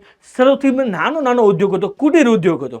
ક્લિયર છે? ડન. ઓકે ભાઈ. ભારતનો ગરમ કાપડનો ઉદ્યોગ કેન્દ્રિત થયેલો પંજાબમાં ધારીવાલ, લુધિયાણા, અમૃતસરમાં, મહારાષ્ટ્રમાં મુંબઈ, યુપીમાં કાનપુર, શાહજહાંપુર, આગ્રા અને મિર્ઝાપુર, જ્યારે ગુજરાતમાં અમદાવાદ, અમારું અમદાવાદ, અને ભાઈ જામનગરમાં હરિયાણા, પાણીપત અને ગુડગાંવ, જ્યારે રાજસ્થાનમાં બીકાનેર અને જયપુર તથા જમ્મુ કાશ્મીરમાં શ્રીનગરના ઊની કાપડના શું બન્યા છે, મુખ્ય કેન્દ્રો બન્યા છે. તમે જુઓ ભાઈ, ભારતના સૌથી અગત્યના રાજ્ય છે, એના સૌથી મોટા જે શહેરો છે એ સરસ મજાના કાપડ ઉદ્યોગમાં આગળ છે. પછી રેશમી કાપડ હોય, સુતરાઉ કાપડ હોય કે ઊની કાપડ હોય. ક્લિયર થયું કે નહીં? યસ. તમે જુઓ, અને ભાઈ તમે જુઓ, ભારતમાં ઊનમાંથી ગાલીચા પણ બનાવવામાં આવે છે અને ભારતના USA, Russia, Canada, Germany, France, યુરોપમાં દેશોમાં ઊની કાપડની શું કરે છે, નિકાસ કરે છે. શું કરે છે? નિકાસ કરે છે. ક્લિયર વસ્તુ છે કે નહીં? યસ મારા વાલા વિદ્યાર્થી મિત્રો. ત્યારબાદ શું કીધું છે? ભારતમાં કૃત્રિમ કાપડ. બેટા આ જે કાપડ આવ્યું ને એની લીધે આગળના 3 ઉદ્યોગો ભાંગી રહ્યા છે, ભાંગીને ભૂકો થઈ ચૂક્યા છે. કેમ ખબર? કારણ કે આ કાપડ છે કૃત્રિમ કાપડ. ચલો જોઈ લઈએ, પછી કહું શું કીધું છે આપણને કે ભાઈ ભારતમાં આજે માનવ નિર્મિત રેસામાંથી બનતા કૃત્રિમ કાપડ, જેને આપણે સિન્થેટિકની મોટી માંગ આવી છે. કારણ કે પ્રમાણમાં કેવું પડે, સસ્તું પડે છે. ક્લિયર છે? ડન. એટલા માટે એક તો મજબૂત છે, ફાટતું નથી. ક્લિયર. ત્યારબાદ ટકાઉ છે, રંગવાની તેમજ વણાટ સરળતાથી અને આકર્ષક દેખાવ. કારણ કે આજની તારીખે આપણે બધા જ આકર્ષક દેખાવ તરફ શું વધ્યા છે, આગળ વધ્યા છે કે નહીં? સરસ મજાના કપડા સારા દેખાતા હોય એવું લેવાનું, મજબૂત નહીં લેવાનું. ક્લિયર. ડન. કારણ કે દેખાવું સારું હોવું જોઈએ બસ. યસ. તમે જુઓ, એના લીધે વગેરે ગુણોને લીધે કૃત્રિમ કાપડોનું કાપડ ઉદ્યોગમાં મોટી ક્રાંતિ સર્જાઈ છે. સિમ્પલ વસ્તુ છે કે નહીં? તમે જુઓ, કૃત્રિમ કાપડની ગુણવત્તા વધારવા માટે કૃત્રિમ રેસા સાથે કપાસ, રેશમ કે ઊનના રેસા ભેળવીને શું બનાવવામાં આવે છે, મિશ્ર કાપડ બનાવવામાં આવે છે. તમે જુઓ, માત્ર ને માત્ર દેખાવની વસ્તુ હોય ને એ કૃત્રિમ રેસા હોઈ શકે, પણ એને મજબૂત બનાવવા માટે સુતરાઉ કાપડનો સહારો લેવો પડે. એની માટે વિદ્યાર્થી મિત્રો કપાસનો, રેશમનો કે ઊનનો સહારો લેવો પડે ને લેવો જ પડે. એટલા માટે જૂના સમયની અંદર જે લોકો હતા, સુતરાઉ કાપડ, રેશમી કાપડને શું હતા બેટા, પહેરતા, ઓઢતા અને સમજતા. વિદ્યાર્થી મિત્રો તો આજે પણ આપણે એ જ વસ્તુ સમજવાની છે. યાદ કરો વિદ્યાર્થી મિત્રો, ગાંધીજીએ ખાદીના કાપડને શું આપ્યો હતો, ઉદ્યોગને એક સરસ મજાનો વેગ આપ્યો હતો દાંડી કૂચ દરમિયાન, અસહકારના આંદોલન દરમિયાન. શું કામ આપ્યો હશે? વિચાર કરો વિદ્યાર્થી મિત્રો. કારણ કે સ્વદેશી કાપડ હતું, જેનાથી હજારો લાખો લોકોને રોજગારી મળતી હતી. ક્લિયર છે? ડન. આ ઉદ્યોગ કેરળ, તમિલનાડુ, કર્ણાટક, મહારાષ્ટ્ર, ગુજરાત, યુપી, પશ્ચિમ બંગાળ, એમપી માં વિકસ્યો છે અને એમાં પણ મુંબઈ અને અમદાવાદ તો શું છે, મોખરે જ છે. ક્લિયર. ડન. અમદાવાદ, સુરત, દિલ્હી, વડોદરા, કાનપુર, ચેન્નાઈ, મુંબઈ, અમૃતસર, ગ્વાલિયર, મોદીનગર અને કલકત્તા વગેરે ઉદ્યોગ આ શું બન્યા છે, ખૂબ જ જોરદાર, મહત્વના અને શાનદાર બન્યા છે. ક્લિયર થાય છે કે નહીં મારા વાલા વિદ્યાર્થી મિત્રો? ડન. ત્યારબાદ સરસ મજાની ખાંડ, ભાઈ ડાયાબિટીસ નું ઘર. ડાયાબિટીસનું ઘર ખાંડ. બેટા ખાંડ બહુ ખાવી નહીં. બેટા આજની તારીખે બજારમાં જે કાંઈ પણ કોલ્ડ ડ્રિંક્સ કે જે તમને બહુ જ મજા આવે છે ને, કોકો કોલા કે ઘણી બધી એવી સોડાઓ આવે છે, કોલ્ડ ડ્રિંક્સ આવે છે કે તમને ખબર ન હોય તો કહી દઉં કે એમાં સૌથી વધારે ખાંડ અને એની સાથે કેવા કેવા રસાયણોનો ઉપયોગ કરવામાં આવે છે કે જે માનવી માટે શું છે બેટા ખૂબ જ હાનિકારક છે. ડન. તો એ ઠંડા પીણાને ખાસ ખાંડને શું કરો, બને એટલી ઓછી કરો અને બેટા અવોઇડ કરો. ક્લિયર થાય છે કે નહીં? તમે જુઓ શું કીધું છે આપણને, ભારતમાંથી શેરડીના રસમાંથી ખાંડ કે ગોળ બનાવવા માટે ઘણો પ્રાચીન બિઝનેસ છે ભાઈ છે. ડન. ઓકે ભાઈ, ભારતમાં ખેતી આધારિત ઉદ્યોગોમાં કાપડ પછી ખાંડનો ઉદ્યોગ દ્વિતીય ક્રમે છે. સૌથી પહેલા કપાસ, કપાસમાંથી શું બને? કાપડ. ત્યારબાદ શું બને બેટા? શેરડી. શેરડીમાંથી શું બને? ખાંડ. પહેલા નંબરે કપાસ, બીજા નંબરે ખાંડ. ડન. ખાંડ ઉદ્યોગ શેરડી પર આધાર રાખે છે. શેરડી શેને પર આધાર રાખે? ખેડૂત પર. સિમ્પલ વસ્તુ છે. ડન. અને ભારતનું પુષ્કળ શેરડી પાકતી હોવાથી ખાંડ અને ખાંડ સરી મળીને ખાંડના ઉદ્યોગમાં ભારતનો વિશ્વમાં પહેલો નંબર. પહેલો નંબર. યસ. તમે જોવો શું કીધું છે? શેરડી વજનમાં ભારે છે અને બગડી જવાનો પણ શું ધરાવે છે? ગુણ ધરાવે છે. શું તમને ખબર છે વિદ્યાર્થી મિત્રો કે શેરડીને કપાય? બેટા એક વખત આપણે શેરડીનું કપાણ ખેતરમાંથી કરી નાખ્યું, એના 24 જ કલાકમાં બેટા એના 24 જ કલાકમાં એમાંથી રસ શું કરી નાખવો પડે? કાઢવો પડે. નકર એ રસ એની શું થઈ જાય? ઓછો થઈ જાય, સુકાતો જાય અને જેટલો રસ સુકાઈ જશે એટલો આપણને શું થશે? નુકસાન થશે. ક્લિયર? એટલા માટે શું કીધું છે કે કપાયા પછી સુકાવા લાગે છે તેને સાકરનું પ્રમાણ ઘટવા લાગે છે, જેને આપણે શું કરીએ? શર્કરા. અને કપાયા પછી 24 જ કલાકમાં તેનું પિલાણ કરવું જરૂરી છે. આ કારણે ખાંડના કારખાના શેરડીના ઉત્પાદનના સ્થાને જ રાખવામાં આવે છે. તમે જો વિદ્યાર્થી મિત્રો, ખાંડનું કારખાનું એ જ જગ્યાએ છે કે જેની આજુબાજુમાં શેરડીના શું હશે? ખેતરો હશે. કેમ? કારણ કે વિદ્યાર્થી મિત્રો, જો ખાંડને બનાવવા માટે જે શેરડીની જરૂર પડે, શેરડીને જો 24 કલાક કરતા વધારે સમય કપાયા પછી થઈ જાય તો એમાંથી રસ શું થવા લાગે છે? સુકાવા લાગે છે. તો એવું ન થાય એટલે માટે આજુબાજુની ટ્રાન્સપોર્ટેશનમાં સમય ન લાગે એટલા માટે ખેતરની આજુબાજુમાં જ આવી ખાંડની મિલોની શું કરવામાં આવે છે? સ્થાપના કરવામાં આવે છે. ડન. ઓકે. ભારતમાં ખાંડ અને ખાંડસરી બનાવવામાં કારખાનામાં યુપી, મહારાષ્ટ્ર, તમિલનાડુ, કર્ણાટક, આંધ્ર, ગુજરાત વગેરે રાજ્યોમાં કેન્દ્રિત થયેલો છે. અને ગુજરાત ગુજરાત ગુજરાત. ડન. ગુજરાતમાં ખાંડના કારખાના બારડોલી, ગણદેવી, સુરત, નવસારી, ઓલપાડ, વ્યારા, ભરૂચ, કોડીનાર, તાલાળા, ગીર કે જ્યાં સરસ મજાની કેરી પણ મળે, ત્યાં ખાંડ વચ્ચે પણ મળે વગેરે સ્થળોએ આવેલા છે જબરદસ્ત જોરદાર શાનદાર ખાંડના કારખાનાઓ, ખાંડના ઉદ્યોગો. ક્લિયર? ડન.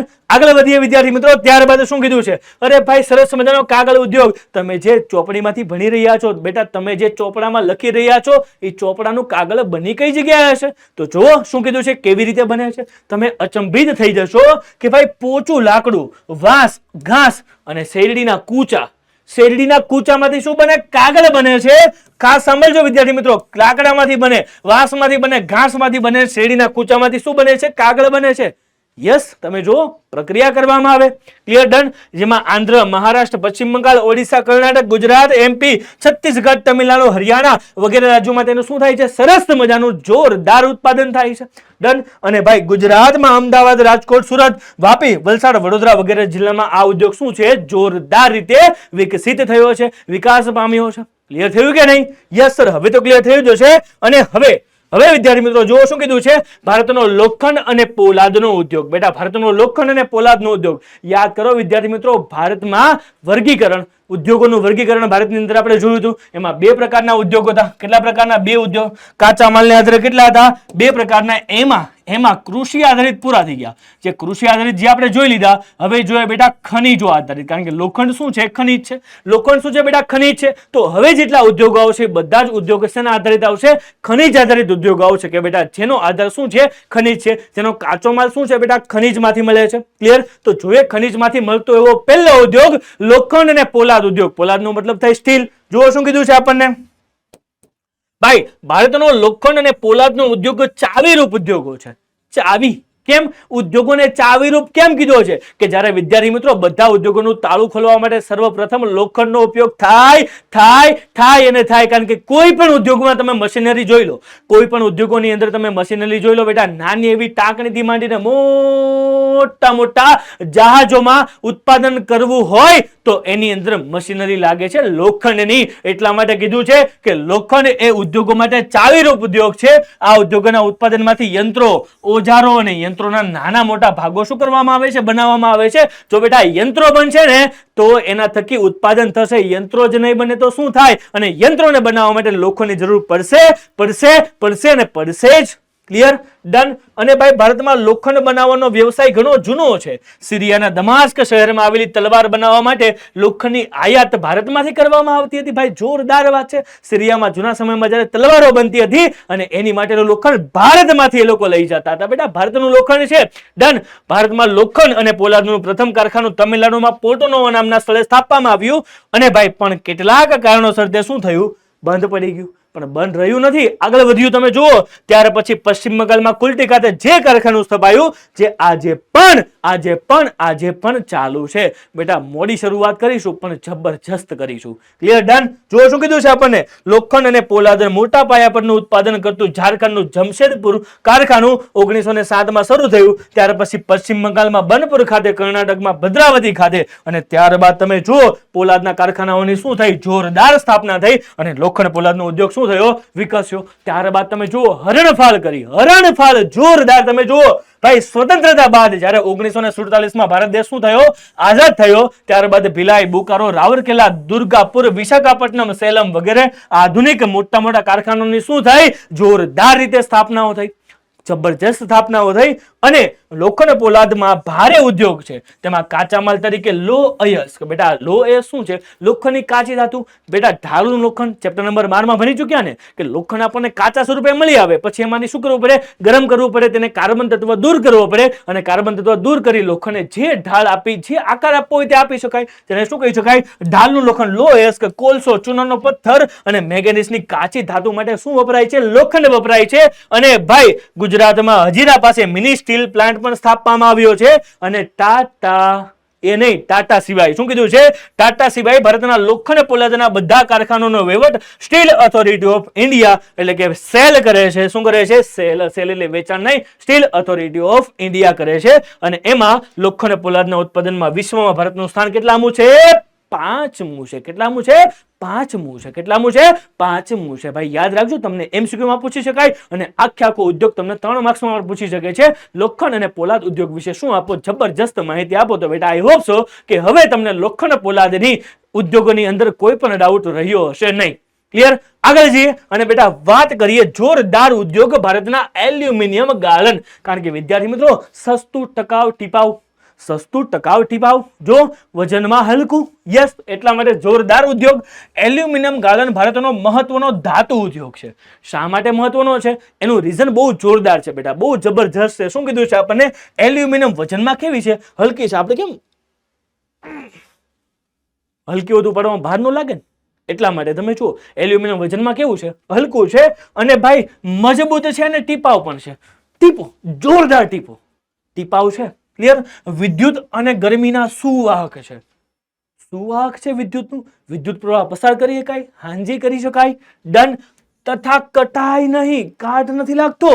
ડન. તેવી ધાતુઓથી મેંગેનીઝ, તાંબુ, જસત, લિથિયમ અને મેગ્નેશિયમ સાથે તે વજનમાં હલકી પણ પોલાદ જેવી મજબૂત મિશ્ર ધાતુઓના સડક વાહનો, સડક પર વાહનો મેજોરિટી એલ્યુમિનિયમ ના હોય. ખાસ કરીને જેટલી પણ 4 વ્હીલો હોય તેની અંદર લોખંડ નહીં એલ્યુમિનિયમનો ઉપયોગ થાય. એમાં પણ વાહન, રેલવે. ઓહો ભાઈ રેલવે. ત્યારબાદ હવાઈ જહાજ. બેટા વિચાર કરો, હવાઈ જહાજ લોખંડનું હોત તો ઉડત કઈ રીતે?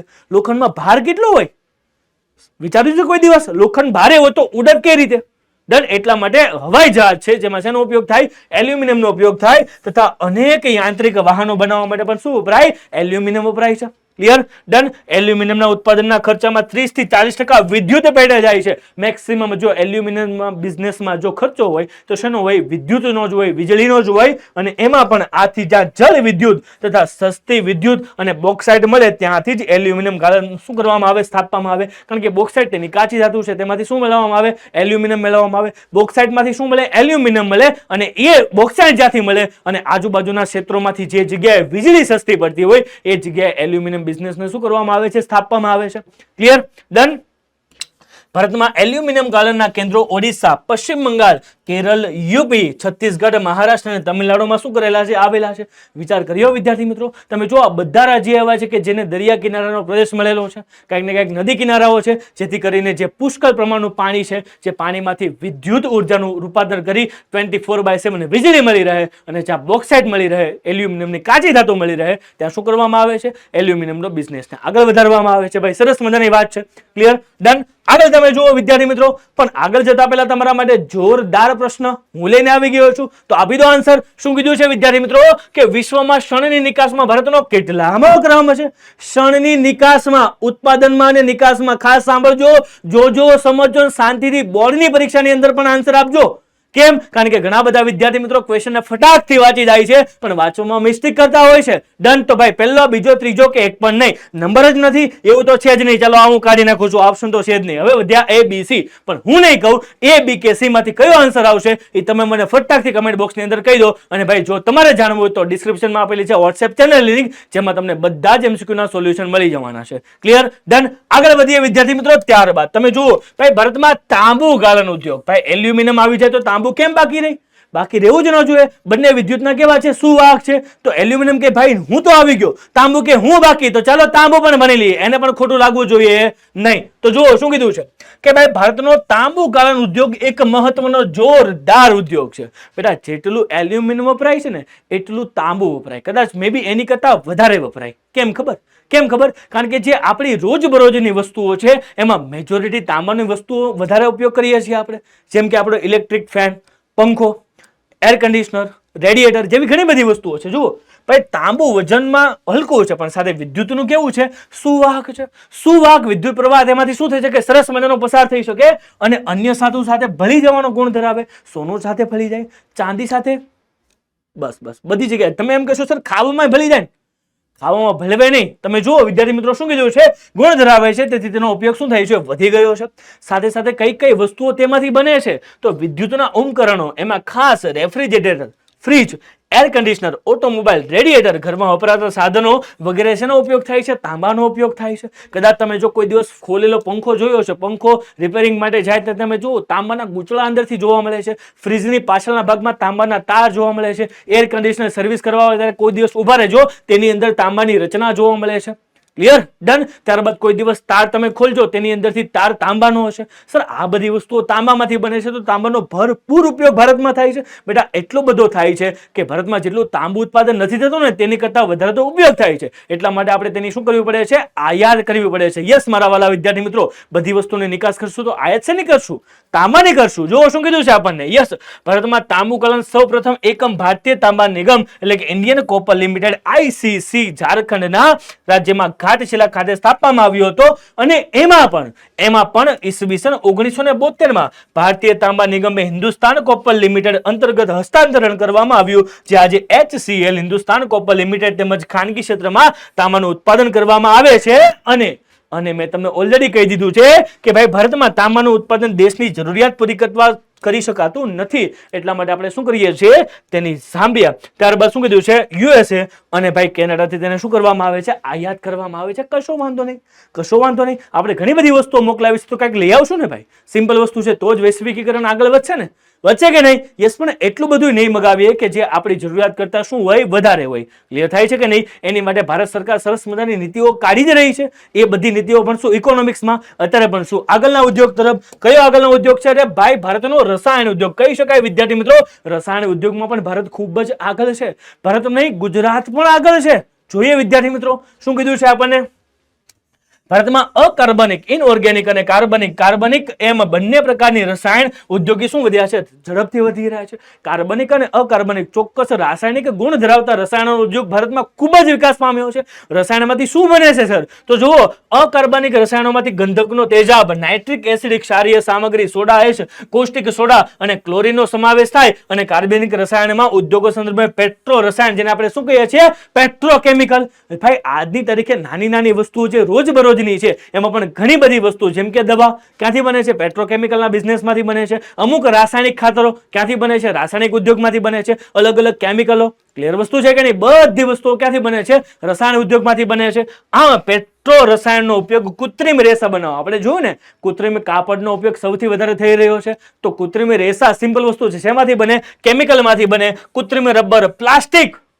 વિદ્યાર્થી મિત્રો, તમને ખબર છે કે ભાઈ જેટલું પ્લાસ્ટિકનું ઉત્પાદન થાય છે ને એના માત્ર ને માત્ર 9% દુનિયાની અંદર રિસાયકલ કરી શકાય છે. બાકીનું બધું જ નદી નાળા સરોવર કે ઝરણામાં કે ભાઈ દરિયામાં શું કરી દેવામાં આવે છે? ફેંકી દેવામાં આવે છે, નાશ કરવામાં આવે છે. જેના લીધે આપણું પ્રદૂષણ શું થાય છે? ખોરવાય છે. તો એના મૂળમાં રહેલું છે રસાયણ ઉદ્યોગ, ત્યાંથી તો પ્લાસ્ટિકનું ઉત્પાદન થાય છે. ડન. રંગ રસાયણ, દવા વગેરે કેટલી બનાવટો છે, બધી વસ્તુઓ રસાયણને આધારિત છે. ત્યારબાદ જંતુનાશક દવાઓમાં ઉત્પાદનમાં વિકાસશીલ દેશોમાં ભારતનું સ્થાન ખૂબ જ મહત્વનું છે, મેઇન વસ્તુ છે. કારણ કે ભારતમાં સૌથી વધારે ખેતી ક્ષેત્રમાંથી રોજગારી મેળવતો વર્ગ રહે છે અને આ બધી જ ખેતીની અંદર સારામાં સારા રાસાયણિક ખાતરો અને જંતુનાશક દવાઓ જો બનતી હોય તો એ રાસાયણિક ઉદ્યોગમાંથી બને છે. અને એમાં પણ રાસાયણિક ઉદ્યોગમાં દેશના ગુજરાતનું સ્થાન સર્વોપરી છે. ગુજરાત પહેલેથી આગળ છે. ગુજરાત ગરબામાં આગળ છે, રસાયણ ઉદ્યોગોમાં આગળ છે, સિંગ તેલમાં આગળ છે, કપાસમાં આગળ છે, ઘણી બધી વસ્તુઓમાં આગળ છે. તમે જુઓ ગુજરાતમાં અમદાવાદ, વડોદરા, અંકલેશ્વર, ભરૂચ વગેરે રસાયણમાં શું બન્યા છે? મુખ્ય કેન્દ્ર બન્યા છે.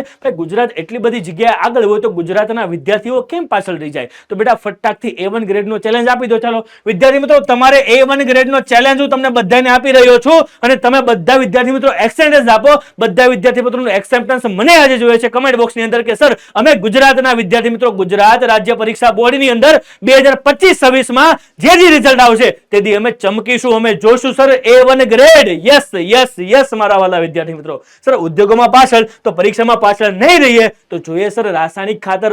રાસાયણિક ખાતર મેં તમને કીધું શેમાંથી બને? રસાયણમાંથી જ બને. તો ભાઈ ભારતમાં રાસાયણિક ખાતરનું પહેલું કારખાનું 1906માં તમિલનાડુના રાનીપેટ ખાતે સ્થાપવામાં આવ્યું હતું. તમિલનાડુના રાનીપેટ ખાતે. અને આ ઉદ્યોગોને વાસ્તવિક વિકાસ ફર્ટિલાઇઝર કોર્પોરેશન ઓફ ઇન્ડિયા દ્વારા ઝારખંડના સિંદરીમાં સ્થાપવામાં કારખાનાથી થયો અને એમાં પણ હરિયાળી ક્રાંતિના લીધે, યાદ કરો વિદ્યાર્થી મિત્રો, વિક્રમજનક ઉત્પાદન થયું હતું ભારતની અંદર. ચેપ્ટર નંબર 10માં આપણે ભણી ચૂક્યા છીએ. પેલા ચેપ્ટર નંબર 10માં આપણે ભણી ચૂક્યા છીએ. હરિયાળી ક્રાંતિ આપણા ભારતની અંદર આવી ગઈ. ક્લિયર? ડન. અને તેના લીધે ખાતરની માંગ વધવાથી કુદરતી વાયુની સુલભતાથી દેશમાં ઘણા બધા ભાગોમાં રાસાયણિક ખાતર કારખાના શું કરે? સ્થાપના થઈ ગઈ. અને બેટા આ રાસાયણિક કારખાનાઓથી ઘણી બધી ભારતમાં શું થઈ? હરિયાળી ક્રાંતિ સર્જાઈ અને ખેડૂતોનો જગતનો તાત જે કહેવાય બેટા એ શું થયો? બેટા દુઃખી હતો, જ્યાંથી શું થયો? સુખી થયો, આર્થિક રીતે પગભર થયો અને બેટા તેને ઉત્પાદન કર્યું જોરદાર. ક્લિયર? ડન. દેશના કુલ ઉત્પાદનમાંથી 50%થી વધુ રાસાયણિક ખાતરોનું ઉત્પાદન ગુજરાત, તમિલનાડુ, યુપી, પંજાબ અને કેરળમાં થાય છે, જ્યાં મોટા મોટા ખાતર બનાવવાના કારખાનાઓ છે. ડન. અને ગુજરાતમાં કંડલા, કલોલ, વડોદરા, હજીરા, ભરૂચ વગેરે શહેરોમાં રાસાયણિક ખાતરના કારખાનાઓ શું આવેલા છે અને જેના લીધે આજુબાજુના ખેડૂતો સરસ મજાના રાસાયણિક ખાતર કરીને શું કરે છે? ઉપયોગ કરે છે. પણ બેટા યાદ રાખજો, અગેન એક સિક્કાની શું હોય? બે બાજુ હોય. બની શકે તો બેટા રાસાયણિક ખાતરનો ખેતીમાં ઉપયોગ કેવો કરવો? ઓછો કરવો. અને બેટા સજીવ ખેતીનો શું કરવો? ઉપયોગ વધારવો, જેથી કરીને લોકો સારી રીતે શું કરી શકે? ખાઈ શકે અને ભાઈ રોગોના ઘર ન બને, જે આપણે ભણી ચૂક્યા છીએ ચેપ્ટર નંબર 10 ની અંદર. ક્લિયર? યાદ છે કે નહીં? યસ મારા વાલા વિદ્યાર્થી મિત્રો. ત્યારબાદ તમે જુઓ પ્લાસ્ટિક ઉદ્યોગ. પ્લાસ્ટિક ઉદ્યોગ કહી શકાય ઝેર. પ્લાસ્ટિક બેટા ઝેર. તમે જુઓ શું કીધું છે ભાઈ? પ્લાસ્ટિક ઉદ્યોગોને અંગ્રેજીમાં સનરાઇઝ ઇન્ડસ્ટ્રી કહી શકાય. બેટા બોર્ડની પરીક્ષામાં 1 માર્કનો પ્રશ્ન પૂછાઈ ચૂકેલો છે. ટીક માર્ક કરી લેજો, નોંધ લેજો, તમારી નોટબુકમાં ટીક માર્ક કરી લેજો બેટા, હાઇલાઇટ પેનથી કરી દેજો કે ભાઈ પ્લાસ્ટિક ઉદ્યોગને સનરાઇઝ ઇન્ડસ્ટ્રીઝ તરીકે ઓળખવામાં આવે છે. ભારતમાં દર વર્ષે પ્લાસ્ટિકની ચીજવસ્તુઓની માંગમાં ઉત્તરોત્તર વધારો થાય છે. સસ્તું અને સારું, ટકાઉ, મજબૂત, ટીકાઉ. ક્લિયર છે? એટલા માટે પણ વિદ્યાર્થી મિત્રો સૌથી વધારે પ્રદૂષણ પણ ફેલાવે પ્લાસ્ટિક ઉદ્યોગ. ક્લિયર? ડન. વોટરપ્રૂફિંગ અને બીબામાં ઢાલી શકાય તેવા ગુણને કારણે પ્લાસ્ટિકનો ઉપયોગ પેકિંગ, રસાયણો, સંચાલન, ટેક્સટાઇલ, મકાન બાંધકામ અને વાહન નિર્માણ તથા ઇલેક્ટ્રોનિક ઉદ્યોગમાં સૌથી વધારે જોવા મળે છે. તમે જો આજની તારીખે કોઈ પણ મશીનરી હોય કે કોઈ પણ નાની નાની વસ્તુઓમાં જેમાં પ્લાસ્ટિકનો ઉપયોગ થાય છે. અમુક મિશ્ર રીતે થાય છે, અમુક પર્ટિક્યુલર પ્લાસ્ટિકમાંથી જ વસ્તુઓ બનાવવામાં આવે છે. ક્લિયર છે? ડન. અને ભારતમાં દિલ્હી, મુંબઈ, કલકત્તા, બેંગ્લોર, વડોદરા, વાપી, કાનપુર, કોઇમ્બતુર અને ચેન્નાઈ પ્લાસ્ટિકને ઉત્પાદન કરતા શું છે બેટા? મુખ્ય કેન્દ્રો છે. તો બેટા યાદ રાખજો, પ્લાસ્ટિકનો ઉદ્યોગ પણ પાછળ નથી. 2 માર્ક્સમાં તમને સરસ મજાનો શું પૂછી શકે? પ્રશ્ન પૂછી શકાય છે બેટા. કેટલા માર્ક્સમાં? 2 માર્ક્સમાં સરસ મજાનો તમને પ્રશ્ન પૂછી શકે છે. ક્લિયર? ડન. આગળ વધીએ. શું કીધું છે? ભારતમાં સિમેન્ટ ઉદ્યોગ. કયો ઉદ્યોગ બેટા? સિમેન્ટ ઉદ્યોગ. તમે જોયું હશે વિદ્યાર્થી મિત્રો, ન જોયું હોય તો આજે જોવો. હું તમને એક સરસ મજાનો પ્રશ્ન પૂછું. વિદ્યાર્થી મિત્રો, તમે જે જગ્યાએ રહો છો બેટા, તમે જે માનો કે તમે આ જગ્યાએ રહો છો, માનો કે તમે આ સેન્ટરમાં રહો છો, ત્યાંથી ઉત્તર, દક્ષિણ, પૂર્વ અને પશ્ચિમ, ખાસ સાંભળજો બેટા, ઉત્તર, દક્ષિણ, પૂર્વ, પશ્ચિમ ચાર દિશામાં 5-5 કિલોમીટર ચાલજો. કેટલા કિલોમીટર? 5-5 કિલોમીટર ચાલજો. એટલે ફક્ત ચાલીને જવું નહીં, પણ ગાડી લઈને, સાયકલ લઈને જજો. તમે જોશો વિદ્યાર્થી મિત્રો કે કોઈ પણ દિશા તમને એવી ન જોવા મળે કે જ્યાં તમારા જ્યાં રહેતા હોય એના આજુબાજુના 5 કિલોમીટરમાં કન્સ્ટ્રક્શનનું, બાંધકામનું કામ ન ચાલતું હોય. તમે એ જગ્યાએ સિમેન્ટ તો જોશો અને જોશો. કેમ? કારણ કે વિદ્યાર્થી મિત્રો, આજની તારીખે તમે જુઓ, કન્સ્ટ્રક્શન કામ એટલું બધું ફાસ્ટ વધી ગયું છે, મોટી મોટી ઇમારતો બનવાની એટલી બધી જરૂરિયાતો ઊભી થઈ છે કે જેની ન પૂછો વાત બેટા. આ જે જરૂરિયાતો ઊભી થઈ એના લીધે આ સિમેન્ટ ઉદ્યોગ જોરદાર આગળ વધ્યો છે. કેમ? કારણ કે મકાન બાંધકામમાં સૌથી વધારે ઇમ્પોર્ટન્ટ શું હોય? લોખંડના સળિયા અને સિમેન્ટ. ક્લિયર વસ્તુ છે. તો સિમેન્ટની બનાવટની જોઈશે જ સર. ઓપ્શન જ નથી આપણી પાસે. જો શું કીધું છે? અને ભાઈ સિમેન્ટના ઉત્પાદનમાં વિશ્વમાં ચીન પછી ભારતનો ક્રમ કેટલામો છે?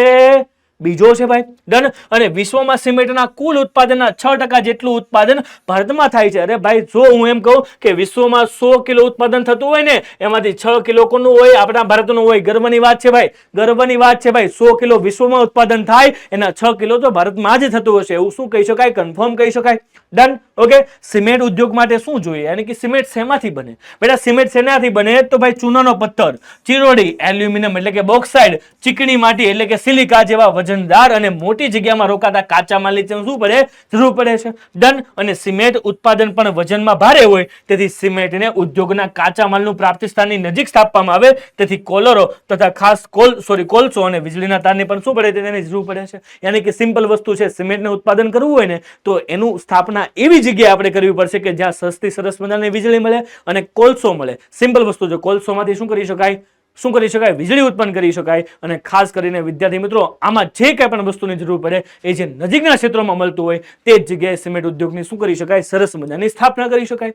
ક્લિયર? ડન. અને ભાઈ આવી જગ્યા છે કઈ જગ્યાએ? તો આપણું ગુજરાત. ભાઈ ગુજરાતને કેમ ભૂલી જાવ છો? જુઓ, ગુજરાતમાં સિમેન્ટ ઉદ્યોગ નોંધપાત્ર વિકાસ થયો. કારણ કે તમે જુઓ, ગુજરાતમાં પોરબંદર, દેવભૂમિ, દ્વારકા, સિક્કા અને સેવાલિયા વગેરે સ્થળોએ સિમેન્ટના કારખાના આવેલા છે. કારણ કે ત્યાં સરસ મજાના કાચા માલનો સ્ટોક, સિમેન્ટ માટે જે પણ વસ્તુ જરૂરિયાત છે એ બધી વસ્તુઓ ત્યાંથી જબરજસ્ત રીતે આપણને મળી આવે છે. ક્લિયર છે? ડન છે મારા વાલા વિદ્યાર્થી મિત્રો. ત્યારબાદ વાત કરીએ વિદ્યાર્થી મિત્રો ભારતના પરિવહનના ઉપકરણો ઉદ્યોગ. પરિવહન એટલે ટ્રાન્સપોર્ટેશન, એક જગ્યાએથી બીજી જગ્યાએથી ત્રીજી જગ્યાએ. બેટા તમે જુઓ, આજની તારીખે તમે એક જગ્યાએથી બીજી જગ્યાએ જવા માટે શેનો ઉપયોગ કરો છો? રેલવેનો ઉપયોગ કરો છો, કારનો ઉપયોગ કરો છો, બસનો ઉપયોગ કરો છો, શેનો ઉપયોગ કરો છો? ફટાકથી તમે વિચારો. અને બેટા જો પરિવહન ઉદ્યોગ ભણવો હોય તો એની માટે પહેલા પીવું પડશે પાણી. કારણ કે જળ એ શું છે? જીવન છે. તો બેટા જળ પરિવહન એ જોવું છે ને. ડન. કારણ કે એમાંથી સિમ્પલ વસ્તુ છે, એમાંથી જળ પરિવહન માટે જે બોટ બને એ પણ લાકડામાંથી બને. એ પણ એક સરસ મજાનું સંશોધન છે. ક્લિયર? સંસાધનમાંથી શું થયું છે? સંશોધન થયું છે. ક્લિયર? તો બેટા ફટાકથી તમે પણ પાણી પી લો, હું પણ પાણી પી લઉં, પછી જોઈએ જોરદાર આપણો ભારતનો પરિવહન ઉપકરણનો ઉદ્યોગ કે જેમાંથી કઈ કઈ વસ્તુઓ બની આવે છે એ બધી વસ્તુઓ આપણે સરસ રીતે જોઈએ. ક્લિયર? ડન. ચાલો ભાઈ, પરિવહન ઉદ્યોગ.